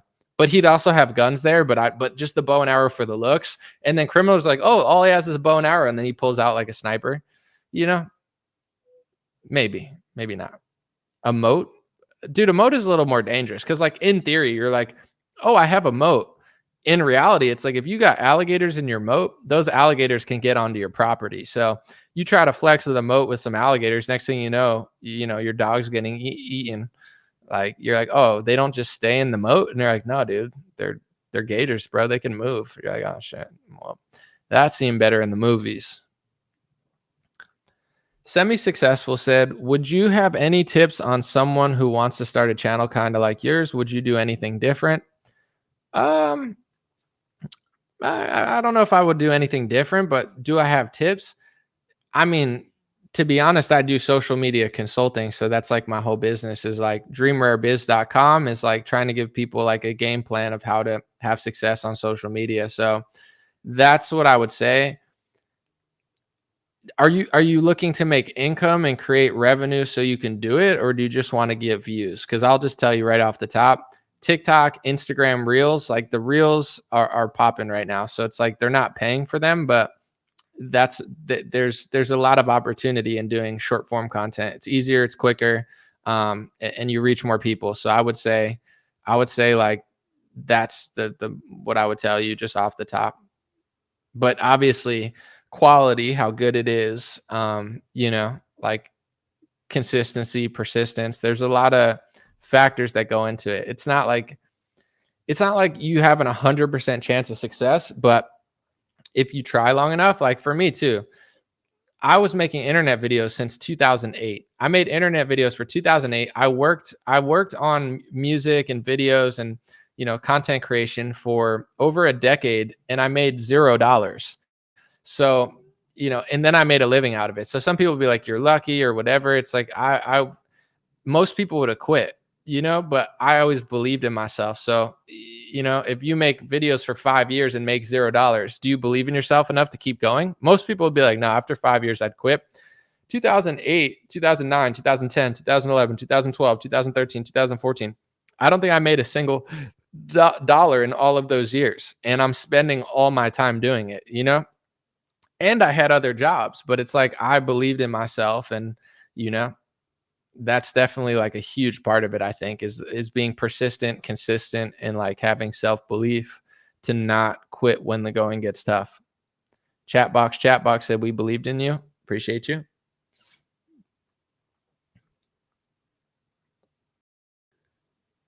Your efforts compounded over time. Yeah, I mean it definitely helps in a lot of categories, no question. I wouldn't be able to. Over 70% of US is uninhabited, said Emilio. 90% of Canada hasn't been explored by humans. It's an incredible stat. Thanks for sharing that. It's cool. Billionaires have become paranoid. I mean, most people are realizing everything's crazy. So if you got the money, you're probably like, all right, let's build some stuff. Someone said, I never liked Howard Stern. He's always been a degenerate, but he was America's degenerate until he fell off when he did that Serious deal. Ever since then, he's been kind of irrelevant. And now he's like so cringe. He's like, Donald Trump. It's like, shut up, dude. Oh yeah, Donald Trump is so bad. Yeah, like he's not the biggest degen in the country, Like at least if you're going to be as degenerate as Howard Stern, have the self-awareness to be like, yeah, I'm also kind of weird. He's like, oh my gosh, Donald Trump is gross. It's like, you're Howard Stern. What? Like Trump he's the one that's really crazy, not you. Like, I don't know. It's like a Stephen King. He's just like, Donald Trump's a psychopath. Yeah, but you're not a psychopath. The guy making weird clown murder like books. That's not weird, right? The clown murder books. No, that's not the mind of a psychopath at all. Would you write murder books like that? Is that what any functional, normal person thinks in their head to write? Like when I was a kid, since I wasn't a psychopath like Stephen King, I wrote books about like triangles and squares, like dancing in fields and talking to each other about shapes. I wasn't like, oh, this clown's going to come out of the sewer. It's like, okay.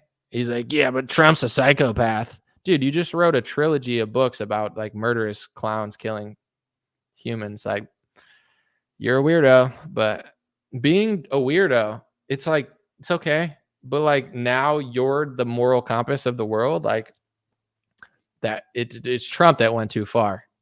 It's like, bro, just people like self-awareness when you could be humble and be like, I'm not a perfect person also. It's like, but these people can't do that. They're like, oh, it's Trump. It's like Trump spanked a Russian prostitute on the butt with a paper. It's like, did that even happen really? But if it did, like a paper spank, that's the big, yeah, not the Ghislaine Maxwell, Jeffrey Epstein stuff, right? We're not going to talk about that. We're going to talk about that Russian spank heard around the world. These people are weird. It's all just like ego stuff. It's like sports teams were fighting Trump, he's fighting us. Like people love a good like conflict that literally means nothing, or they're like heavily complicit in some weirder stuff. Killer Clowns from Outer Space, was that him? Yeah, it's the mind of a totally sane, normal liberal. Someone said you have the ability to talk to a camera for hours, which not everyone can do. Yeah, I want to tell people this too, because like this is my personal story. There were some things I was good at when I was younger, but this was not one of them. I'm not a good speaker. I was not a good public speaker. I got nervous. I still get nervous sometimes, to be quite honest. And I wasn't a good performer, and I wasn't good at this. So this was learned. I mean, obviously, I think I have talent, but like you have to understand that like I got if I spoke in front of 30 people in a classroom, I got nervous. I was terrible. I had bad eye contact. I was horrible. So this is not like, oh, Anomaly is really good in front of a camera. He just has that natural talent. Like I absolutely do not have that talent. That was learned, and you do something for long enough, you get better at it. Even if I watch videos from like 3 years ago, I was way worse. I was way shyer and weaker because like it wasn't normal for me. I mean, in 2018, I just started doing it and it wasn't like natural. Even when I rap, I'm a good freestyler, but anytime people put like a camera in my face, it's just like it throws off the whole feel of it. Like it's not like I can't perform in front of a camera, but it's like I like to just like be in a room and be real, not being like filmed all the time. So I wasn't someone like, oh, film me. It's like I wanted sick freestyles to be caught on camera, and I filmed them. But sometimes I just wanted to be normal and not be like filmed all the time. Even in my personal life, I hate when people film me like and don't ask me, and just like it's just like annoying. It's like, hey, let me put a light in your face. It's like, dude, get the fuck out of my face. Like it's not normal. So I would say, yeah, I'm good at speaking, but this was like decades of doing this, or like at least years. So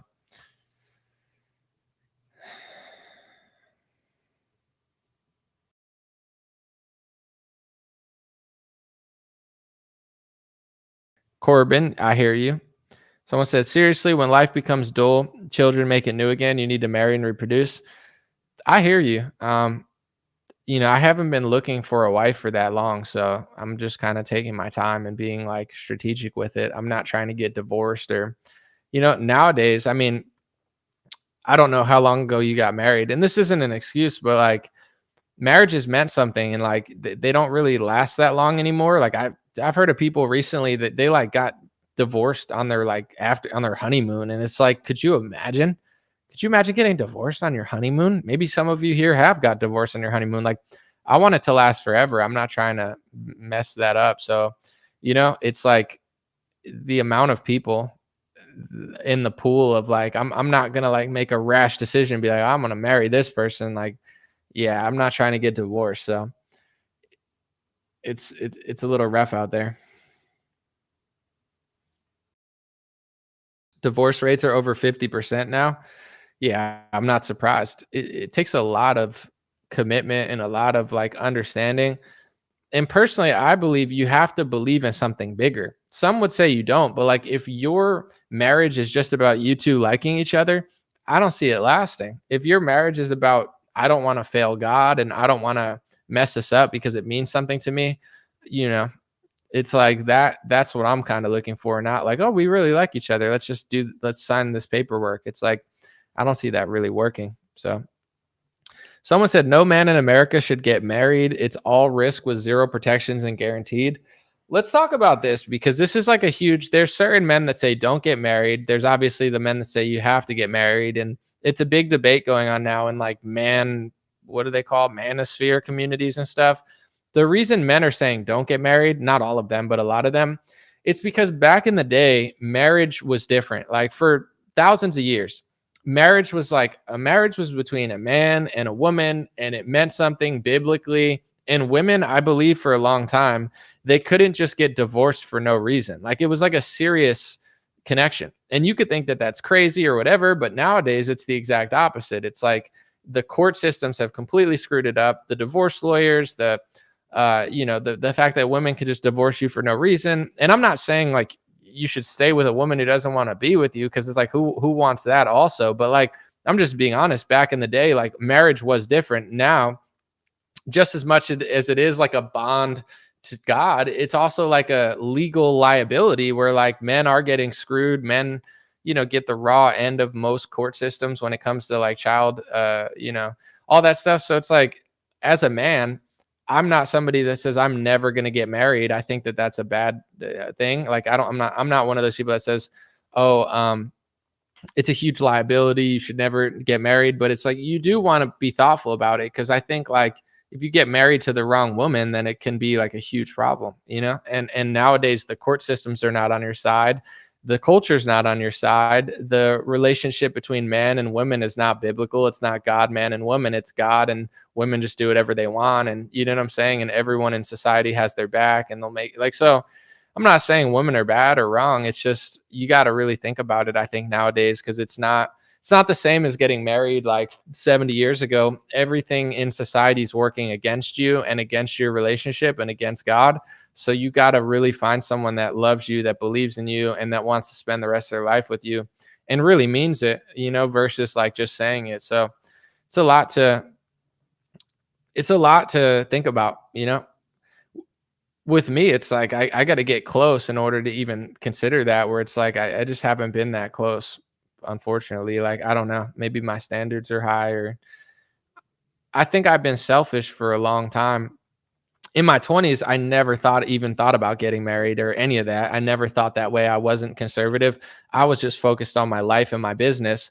And to be fair, I don't even feel bad about that, because it's like, if I didn't get my business and my life right, I'm not really a desirable guy to marry. Who wants to marry some degenerate broke rapper that has no money? That's not a good husband. So it's like, I'm not mad about what I did in my 20s. I wish I would have thought about this stuff more.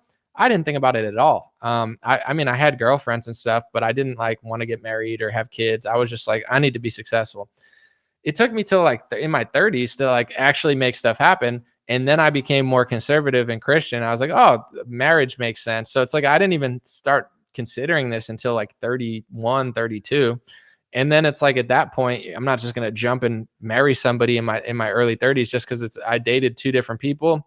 I came to the conclusion that it wasn't right in both situations. And it's like, that's where I've been at, and it's like, I don't entertain things for that long if it doesn't seem like it's leading there. So I haven't, it's not like I've had like 8 years of like disappointment. I literally didn't even think about getting married until like 2 years ago. Someone said, don't say that, you're not a degenerate. I mean, in my 20s, I was like, I'm just saying, like, I wasn't thinking right. I was in my 20s. Like, I would have made a terrible husband. It's just true. Like, in my 20s, I would have been a horrible husband. Horrible. I wasn't a man. I didn't know like I wasn't like a bad person or anything, but it's like, who wants a husband that can't do anything? I didn't even have a car. My girlfriend used to get mad at me because she had a car. I didn't even have a car. I was like, I wouldn't say I was a loser. Like, I was on a mission and I didn't care what anyone think. Call me a loser, call me this. I'm gonna get what I want. You'll see one day. That was always my opinion. So it's like, I got women. Like, my girlfriend was hot, obviously. No, but I'm just kidding. Like, I had girlfriends. It's just like, I was a terrible boyfriend, like, she probably hated me. Like, it's like, because it's like, this guy can't even, like, I'm taking a bus to work and stuff, telling her I'm going to be successful. She's like, you can't even drive. Like, what do you So it's like, I realized that I wasn't a desirable, husband or boyfriend until I hit like 31. With that being said, women still dated me, so I must have been doing something right. Someone said my girlfriend is a cougar and I'm a cub. All right, well, I don't know what to say about. Listen, do what you got to do. I'm not out here judging. This ain't Clarence Thomas here. You feel me? Will I ever try country? I think Tom McDonald ruined rap for me, said David. I'm not trying country, and you shouldn't let one musician ruin a whole genre for you. But do I know how to start a lawnmower?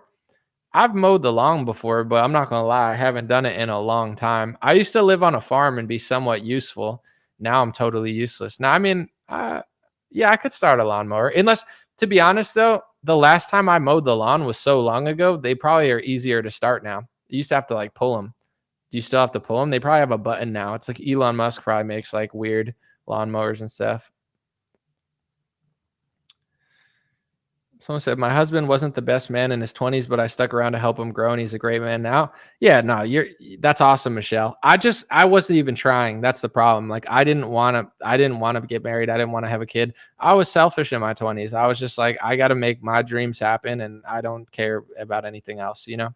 I wasn't like horrible or anything. I was a nice person, but I was so driven.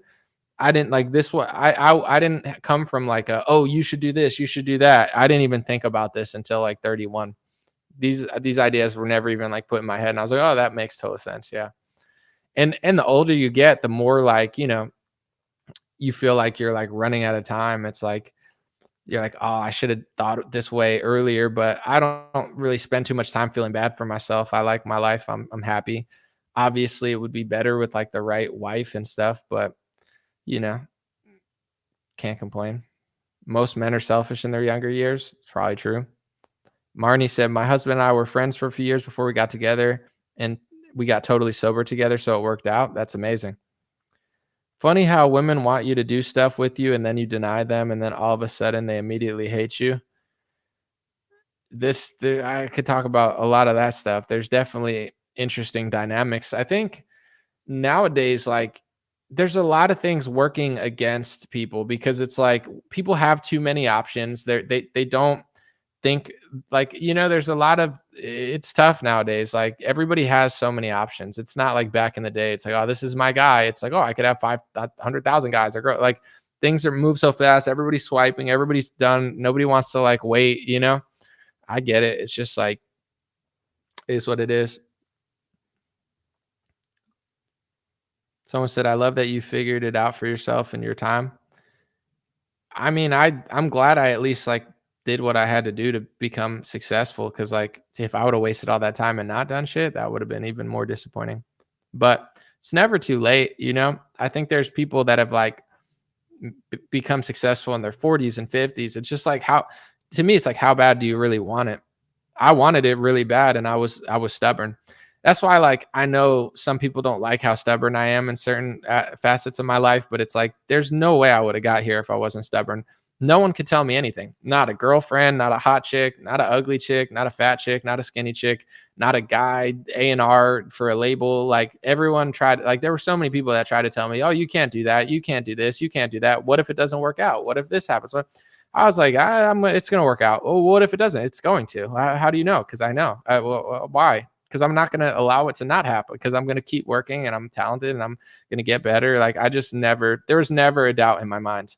And like hundreds of people told me no, and hundreds of people tried to throw me off the trail. And I always believed in myself.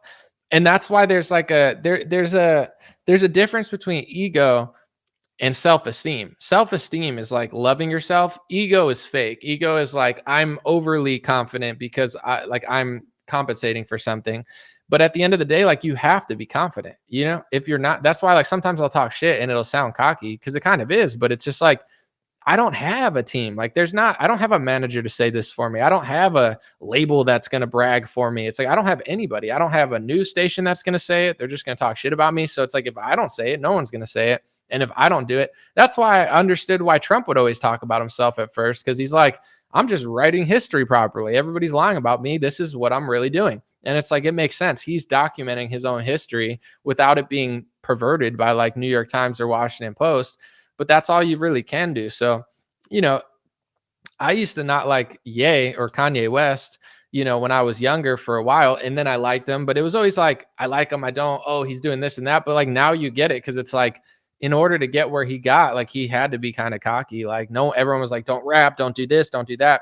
And so many, like sometimes people try to play you. Like the best thing you could do is just bulldoze through and be like, no, I'm doing this. I am good enough. Like, you know, and people don't realize that it might come off super douchey because sometimes it is, but like if you let people walk all over you, then you're never going to get there, and there's so many people that don't have your best interest, that don't like you, that are jealous, or they're just annoying, or they can't own you. So they, it's still happening to me to this day. People that like were so interested in me, that wanted to own my stuff, as soon as they couldn't own my stuff or it didn't work out, they don't even respect me enough to have me on the podcast to talk to me. So it's like, well, if they can't use you and profit off you, then they try to blacklist you and treat you like shit. I heard this, my one buddy, I'm not going to really disclose too much because I've never asked about it, but like he basically wrote a children's show that became very successful. And he told me that it was crushing. And then it got time to do a deal with the network, and the network wanted to own a huge piece of the show. And he said no. And then they kicked it off the air. It's like, well, we're not going to put it on air if we can't own part of the show. So it's like they shelved it, even though it was wildly popular. And then they just put another show in that time slot, because it's like the time slot, even if it doesn't do as well, if a show does half as well, but they own half of it, and a show does 10 times as better, but they don't own any of it, they don't profit off it. So it's like there's a lot of this going on in every industry, in the film industry, in the music industry. Like you can't, there's no way to make it if you don't believe in yourself. So it's like it's better sometimes to just like bulldoze through people. Someone said at the end of the day, someone else will spend your money. What are you talking about? Probably true, but none of these people are proper role models. Didn't say that they were. Who owns the networks? Who owns the networks? Is it Joe Biden? No, I'm just kidding. Am I going to still rap over Kanye's Carnival? Yeah, I filmed it. What's up, Duke? I filmed it in the car. I had my friend do like a car verse, and it just didn't, it came out good, but it didn't come out as good as I think it could be. So I might just film it here. I don't know. I feel like this looks kind of like lame for a rap thing, but I tried to do a classic, like me in the car just rapping over it. I'm really excited about it. So Duke, as soon as I get done, I'm probably going to try to film it here and see if it works out. If not, I'm going to probably just try to do the car rap again. But yeah, I snapped on the Carnival beat. I'm excited about it. I'm trying to get it out this week. But then people are like, oh, I don't want to hear your rap anomaly. Just talk about the news.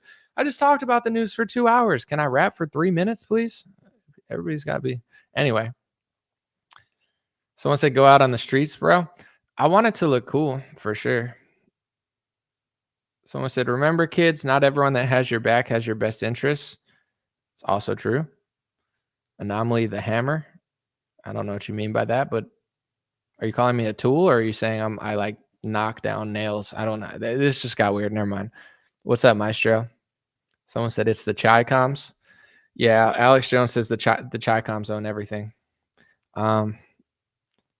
As a kid, we were told you can be anything you want. Then you graduate high school and everyone tells you can't do that. You need to get a degree and go work. The ones who are successful are the ones who believe they can do anything they want. Valerie, amazing comment. Thank you for that. Yeah. My mom wanted me to be a doctor or a lawyer, but she was looking out for me. She's like, they make money. Go make money. And I was like, no, I want to be a battle rapper. I want to be a professional poker player. I might go to the World Series of Poker this year. I don't know if I will for sure, but I've always wanted to play. I've played in a tournament at the World Series of Poker, not the $10,000 one, but I played in the $1,000 one. That was one of my dreams. Like when I saw Texas Hold'em on TV, I was like, oh, I want to be a professional poker player. I love playing poker my whole life. So like, that was my first dream. And it's like, that's a totally degenerate dream. And then I wanted to be a battle rapper. And my mom's like, what the hell? Like battle rappers don't even make money. Like, my mom's like, what is this kid doing? He's supposed to be a doctor or a lawyer. Like, why is he trying to rap and play poker? It just seemed like the fun thing to do. Like I always liked having fun and playing sports. So it's like, can I be a professional athlete? I wanted to do that, but then I was like, nah.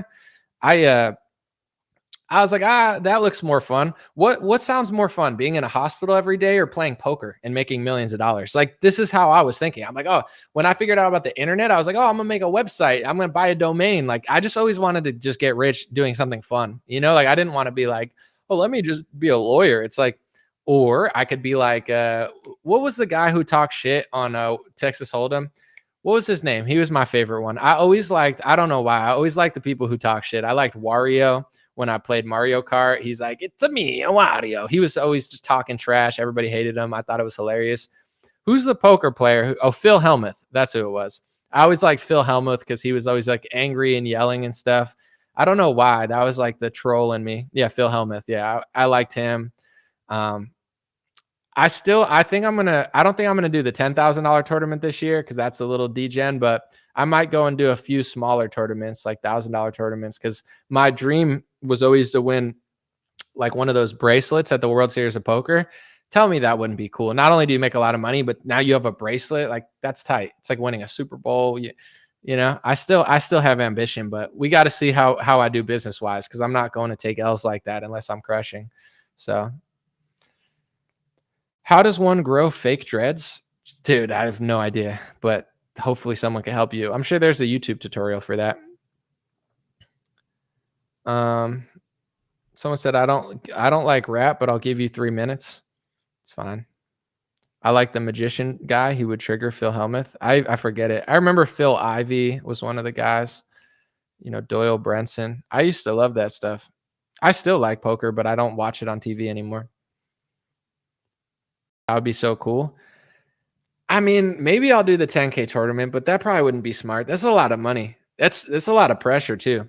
I went to the World Series of Poker 4 years ago and did $1,000 tournament. So it's called a no limit turbo tournament.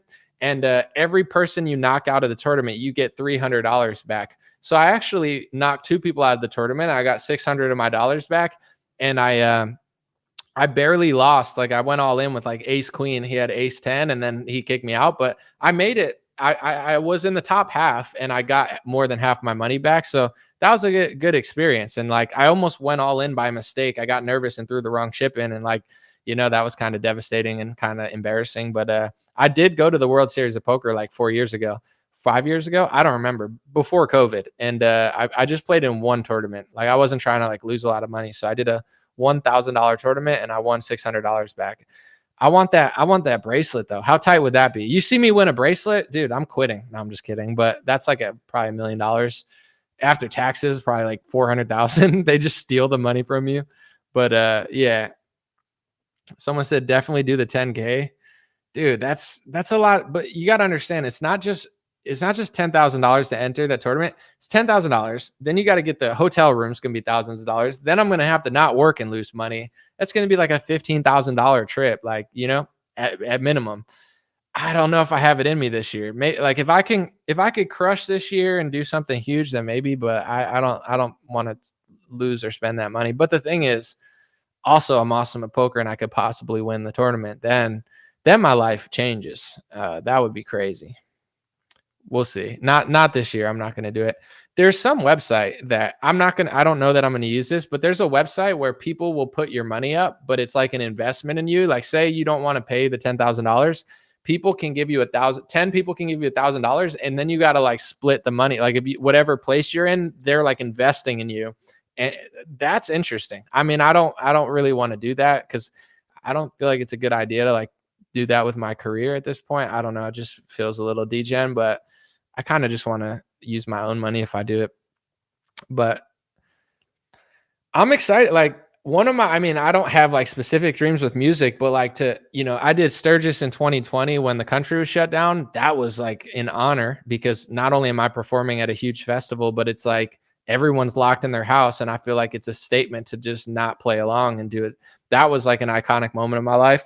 This year, doing the biggest rock festival of the United States, 170,000 people, like that's like a dream. I mean, to perform, the biggest crowd was Sturgis, and then before that was like 7,000 people, which is a lot. But to perform in front of like 100,000 people, that's like a dream come true. I'm not even remotely nervous, or I'm ready. I've been waiting my whole life for this, so like I'm excited for that. You know, it's time to start doing side quests and getting stuff done. So I'm super pumped. 2 Jack for the blackjack. I'm not a big blackjack fan. I like Texas Hold'em better personally, but I just Hold'em, there's strategy involved. It's like you could fold, you could take your time. I love Texas Hold'em. I've been playing Texas Hold'em since I was like 7. You know, I wanted to be a poker pro when I was like 11. Like, I don't, that's like all I play with my friends. I just like studied it. I read books about it. Like, I was like obsessed with poker when I was younger. I mean, it's just like a dream life. Like, if you have to work your whole life, it's like, you could win a tournament and never have to work again. It's like the ultimate dream, but obviously it's not that easy, It's like, but when you're a kid, you dream big. I want to be a fireman. I want to be a spaceman. I want to be a poker player. So it's like, you know, what better job could there be to like just make money and play poker? That's how I thought when I was a kid, at least. Someone said, that's awesome. Hope it's a live performance. Of course. Yeah. It's going to be the song Come Together. So I'm pumped. I mean, it's going to be legendary. Yeah. Needless to say, I'll be ready. Probably have a drink or two, you know what I'm saying? Not get too drunk, but I want to get in the zone a little bit. I'm not like an alcoholic, but when I do shows, I like to drink a little bit, just a little bit, not crazy. But then I come out there and I got like 5 minutes, one song, get the microphone, say something to the crowd, saying, hype people up. Yeah, I don't drink that much, but like if I do a show, that's why I was like, when I did 3 shows in a row, I was like, dude, I gotta, if I ever did like a full tour, I couldn't drink. Cause I like, if you drink one time, it's not a big deal. But if you do, I did 3 shows in like 7 days and I drank at all 3 of them and I felt like shit. I was like, if I ever went on tour, it's like, you can't drink every night or you're just an alcoholic, like, so usually I just do one at a time. So it's not that big deal. Drink a few drinks, perform, go home, don't drink for a couple weeks. Perhaps I could get Victoria front row seats. No, it's a festival with like 100 bands and like Slayer and like like Korn and all these like like they're not allowing me to get like front row seats for people, but I could I'll probably will bring a friend or bring somebody to come with me, take a video and hang out backstage. So that'll happen, but I don't have it like that. If I was Korn or something, if they're like headlining, they probably have a few seats, but being a guest of an opening band or one of the, I don't think we're like a first opener, but we're probably like halfway through the show. Sometimes I could get people on the guest list though, but I don't know about this festival. I'm not going to push it. Not going to push my luck. Rent Taylor Swift as an escort. So I said no. She does not do escort service. She'd be like $1 billion. I mean, unless that's what they're doing with Travis Kelce. It's like a Pfizer jump off. No, I'm just kidding. Ridiculous. I don't pay for people to hang out with me. I'm not that big of a loser. Like anytime I've invited a chick to a show with me, it's not like, oh, I'm going to pay you. It's just like, do you want to go backstage to a sick show? And they're like, yeah, of course. And they just come because they like me. I hope they like me. I don't know. I don't got to pay for my dates. Anyway, my son went to that festival last year. Kathy, was it fun? I don't know. It looks huge. I'm pumped about it. Are you going to give an invite to a fan? You could come and watch, but I don't have it like that, guys. It's not like I could just give out 50 free tickets and stuff. Like I'm grateful to even be performing there. It's not my show. It's Trap's show. They just like that song because it's sick and it crushes live. And Chris is awesome, the lead singer. He's a good friend, and I'm just grateful that he believes in me because there's a lot of people that aren't even as big as them that they act like I'm not good or something. And like I rap for him. I showed him my stuff and he was like, you're sick. Let's do a song. Most people would not do that. Like they're like, oh, you just do YouTube. But like, I'm a good MC. I'm a good lyricist. And he always believed in me. And now that we do it, like it definitely makes the set, like his set's already good, but like it makes it interesting. Like I come out, do that, go back. Like he's got a great set and it's like, we're going to crush. He's got a lot of good songs. His new songs are good. And like doing that song with him, I know he wants to do it at the festival. Cause it's like, he wouldn't want to do it if it wasn't good. So I'm pumped that he wants to, but gotta come through. How much do I charge to come rap at a children's birthday party? I don't think I should be rapping at children's birthday parties. Like, I don't think that's my target audience. My rate is Rihanna's rate. She just got paid like $8 million to do some like Indian wedding or something. That's my rate, $8 million.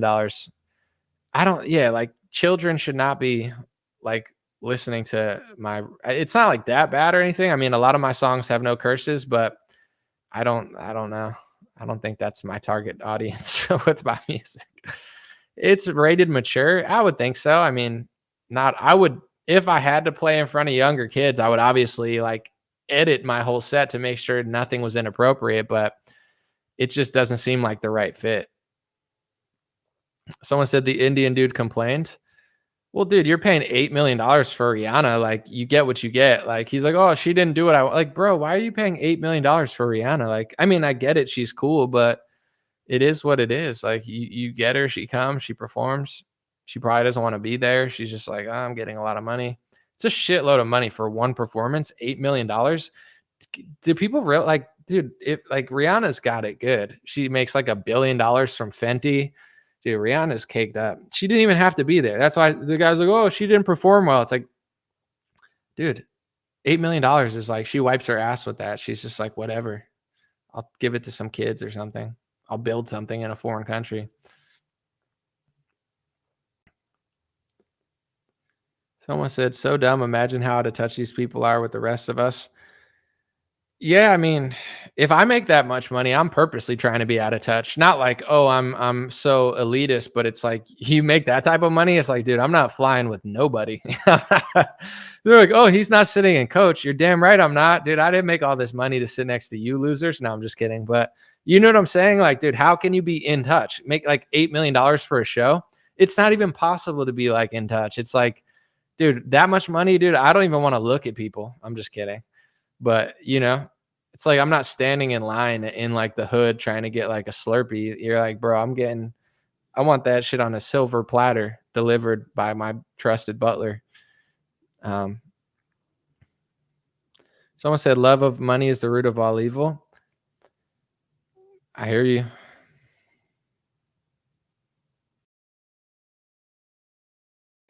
Let's see. My thoughts on the SCOTUS decision.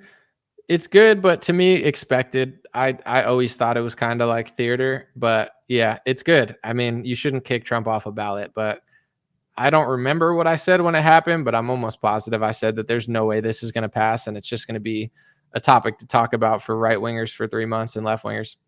Would you say poker is skill, luck, or both? It's 1000% both. There's no question it's both. It's skill and luck. Texas Hold'em, you still got to get lucky. You still got to catch cards, but there's a reason that there's pros that win more than they lose and cash out in the money. Cause like, I don't know the percentages of skill and luck, but you could fold, you could raise, you could bluff.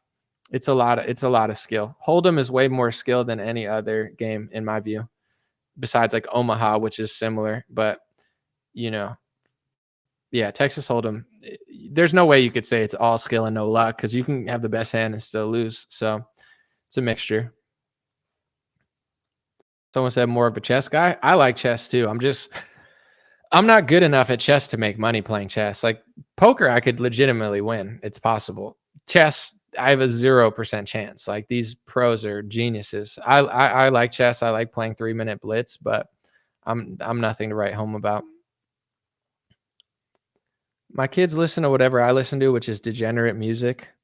Well, you're not the only one. I try to listen to better music now, but sometimes a degenerate song gets in there and I'm like, that's kind of fire. But I do like the message of certain songs, and songs that have bad messages, I do try to like tune out nowadays.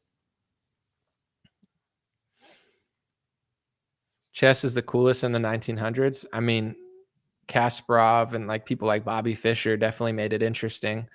But with the internet, there's a huge audience of chess now, like Magnus Carlsen, and like there's drama between Hans Niemann and stuff. See, I'm tapped into the chess drama. I know what's going on, but it was definitely interesting back then. But now, because of YouTube and the internet, chess is a game that everyone can play. You don't need a language to play chess. When I play chess on my phone, sometimes I'm playing against an Israeli, sometimes I'm playing against an Indian, sometimes I'm playing against like Pakistan, or like everyone can play chess and you don't have to talk. You just move the thing. So it's a cool game. Like, I think it's cool to see the flag. Sometimes it's China and I'm playing against the Chinese, you know, sometimes I win, sometimes I lose.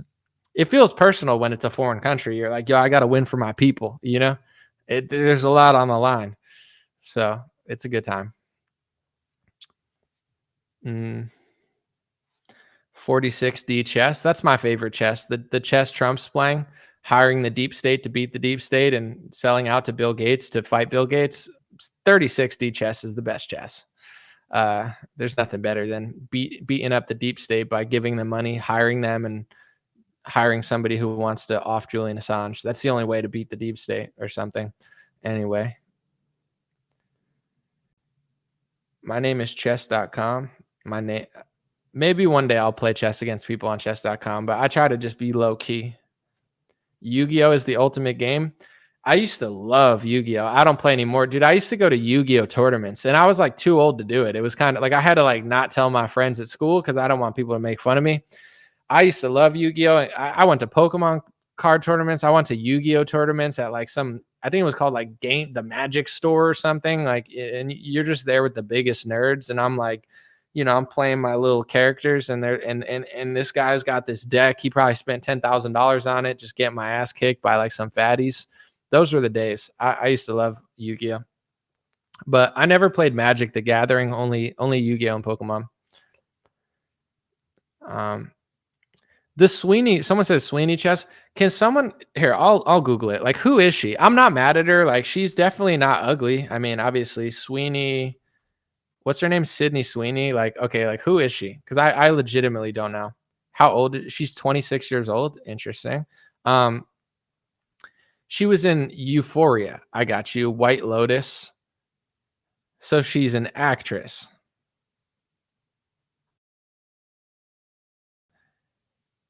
Yeah, I mean, she's cute. She's definitely not ugly. I'm just like, is she like a really big actress or something? I'm like jaded now. Anytime they throw somebody in my face, I'm always like, why? You know, I'm never like, oh, she just is cute and has titties or something. Like, I'm always like, why is she like Taylor Swift? Oh, it's just Taylor Swift. It's not just Taylor Swift. All right. They're over pushing her for a reason. So why are they pushing this woman in my face all the time? You know? Like, I'm just trying to open it. She's like everywhere. And it's not something that I even search for, algorithmically want. Like, they're putting her in my face for some reason. I don't know. Let's see.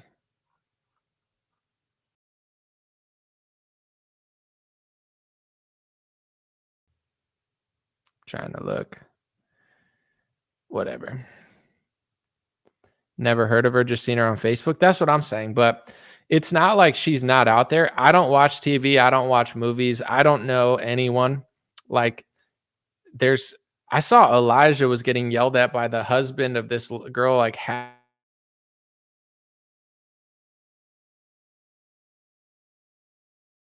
Elijah, and going crazy. Like, I'm like, who are these people? Like, I'm like, I think I like purposely just like tune out everything that's going on. Like, television, dude, I don't know any TV actors or actresses, like besides like The Rock and like Kevin Hart.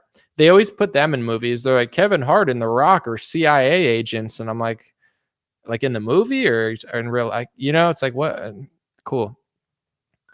They play like, didn't they do like a CIA like movie or something where they're like, come on, it's cool now. And then The Rock's like, come on, Kevin. And he's like, oh man. It's like, yeah, I'm sure it was funny, but they don't make funny movies like they used to. Movies used to be like really funny. Now they're just like kind of funny.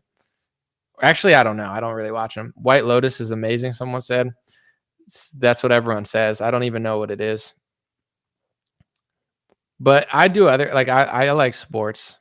I'm a sports watcher. But I don't watch the sports shows. Like, ESPN is like so cringe now. They're like, did you see the feminist? It's like, what, dude? I just did LeBron score. Like, what's, you know? I can't even watch like those shows anymore. Basketball, I don't even care about. Like, NBA is boring to me. I like surfing. I like UFC. I still like other sports, but it's just like I don't like care enough to like follow it all the time. Harold and Kumar do Gitmo. Is that a real movie? Did they really do that? They went to White Castle and then they went to Gitmo? Are you joking or not? I think that was the second one, right? They did go to Gitmo. I remember the first one. Dude, White Castle is very suspect. Like everybody has to go to White Castle like one time in their life, but then you eat it and you're like, was that the best or worst burger I ever had? Like it's so greasy that like you like it for 5 minutes and then you hate yourself in an hour, but you kind of want it again, but you don't want it again. I've gone to White Castle a few times. Like I'm still not sure if I liked it or not. Like it's confusing. Like it's like this is the worst. This is pretty good. This is horrible. My stomach hurts. You're like, actually, should we go back? It's just confusing. If White Castle were really good, it would be all over the country. The fact that you can barely find them just is a testament to like how not that great they are. Like Chick-fil-A is booming, In-N-Out's booming. White Castle, you got to like go on the highway, drive an hour to some weird like alleyway, and then there's like a White Castle that like the employees look like they just pulled it out of a spider web. Like if White Castle were as good as people pretend like it is, they would have more than like 5 locations that aren't like on Route 63 that no one goes to. White Castle sounds racist. I mean, it is racist. No, I'm just kidding. Everyone there is super racist. That's why it died down.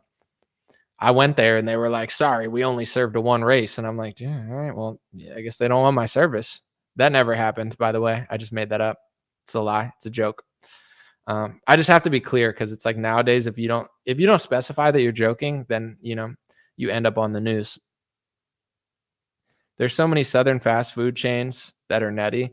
Yeah, dude, no offense to the South. I mean, I'm gonna disrespect the South right now and their fast food chains, but if you're in Texas, please don't hate me forever. Everyone's like, you got to go to Whataburger. And it's like, I don't have to do anything, but it's like, is Whataburger good? Everyone's like, oh, Whataburger. Well, what is it? Let me know. Texas people, Southerners, speak up. Show yourselves. Is Whataburger as good as everyone says, or are they just pretending? I'll read. Don't hate on Whataburger, said semi-successful. All capitals. He's furious. Rusty said Whataburger's mid. Dustin said mid. It's okay. Whataburger sucks. No, it's terrible. Fast food is terrible. See, dude, there's one person upset about Whataburger. Everyone else says it's mid or trash. So, I don't know what to tell you. In-N-Out is pretty clean. It's not like everyone overhypes it. So when you get In-N-Out, you think it's better. Like you're going to be disappointed because like when I first had In-N-Out, it wasn't bad. There was just so much pressure. It's like, everyone was like staring at me the whole trip. They're like, are you excited? And I'm like, not really. I mean, it's just like a burger. I'm not like that fat where I'm like that excited. Like, have I been excited for a meal? Absolutely. But like, am I like pissing my pants to eat this burger? No, I'm like 7 out of 10 excited. But like the more you stare at me and ask me how excited I am, the lower that number goes. So we're driving there and everyone's like, are you ready? Are you ready? Oh my gosh. And then like I took a bite. I didn't even like process the taste. How is it? How is it? And it's like, it made it worse. I was like, it's all right. Honestly, I wouldn't even put it as a top 5 burger. Like, in my head, I'm like they made it bad.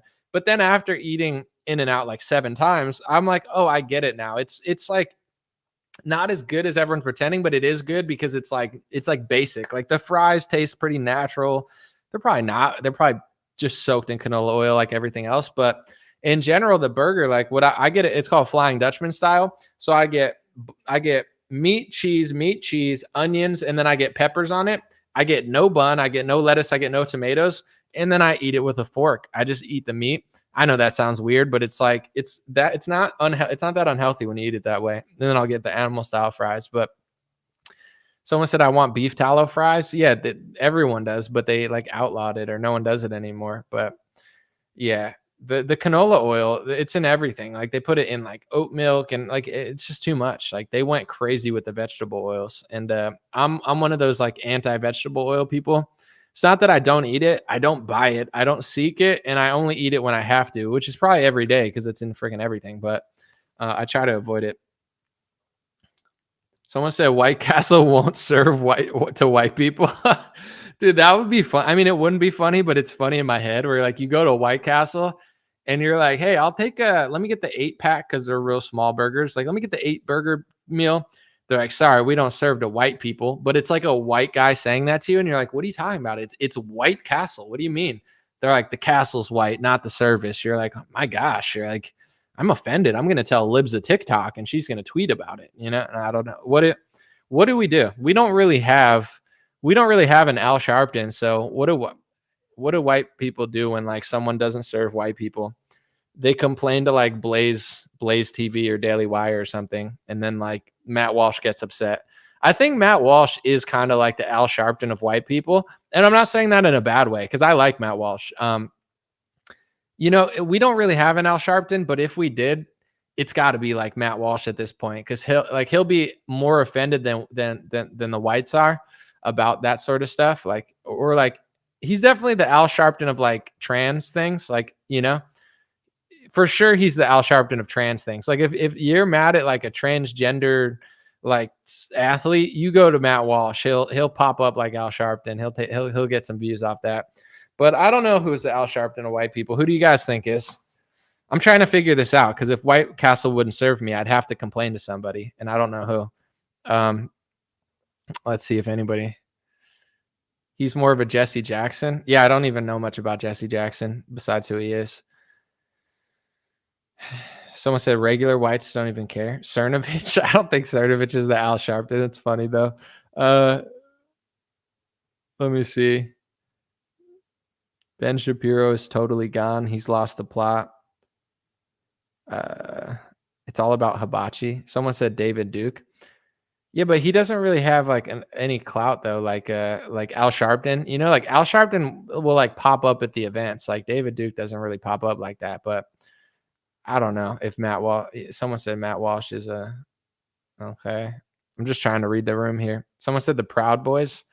I mean, they don't even exist anymore, so I don't. Maybe they try to be or something. Tucker Carlson, Jesse Lee Peterson. I wanted to just see what people said. Jesse Lee Peterson's the Al Sharpton of white people. That's so funny. Tucker. Someone said Fuentes. This chat is not secure. Somebody said. Well, I kind of baited everybody. It's a funny joke to make, but I know it's Tim Pool. Dude, if Tim Pool is the Al Sharpton of white people, then we're out of luck, you know? That's dicey. Stephen Miller, someone said. It's just kind of like a funny question.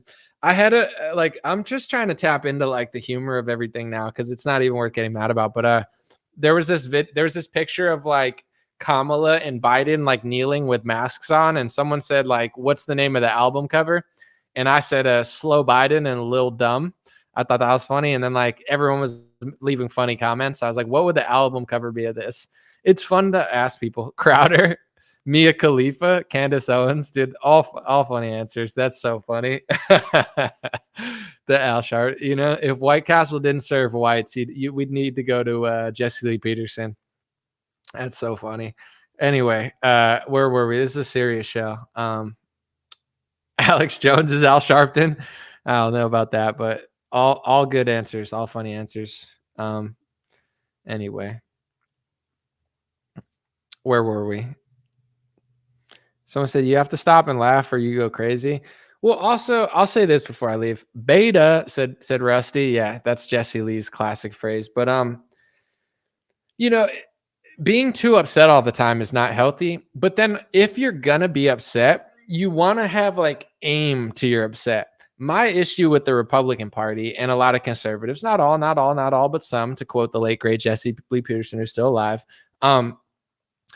It's like if you're going to be pissed every day, but you're not even right, then it's like extra stupid, like, which is a lot of left and right wingers. Like they're mad every day about the same topics, but they basically don't even get to the core of why they're happening. And when you do get to the core, they get mad at you. So it's like, not only are you mad all the time, which is not fun or funny, but you're not even really right. That's even worse than being mad all the time and being right. So it's like, there's no point because like, you know, if you want to believe that Trump is going to fix it or he's like the best option, there's nothing wrong with that. But like, I wouldn't invest that much energy and time into it. It's like, vote for him, support him when you can, but like enjoy your life. If you're like letting the drama destroy your life, it's like, what if he's not even real? Like, what if all this, like, you know, what if like all this is not even that real?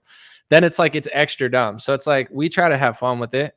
Talk about things that matter, but like how mad am I going to get over this shit? It's just like, you know, like some people will get there like, oh my gosh, this white person didn't get the black person. It's like, yeah, that definitely happened. And it's worth talking about. And it's worth, I'm not asking people to just like laugh at everything, but it's like, how mad are you going to be at the same story every day when the opposition in this country isn't even real and they're not even trying that hard to stop it? It's definitely funnier to laugh at.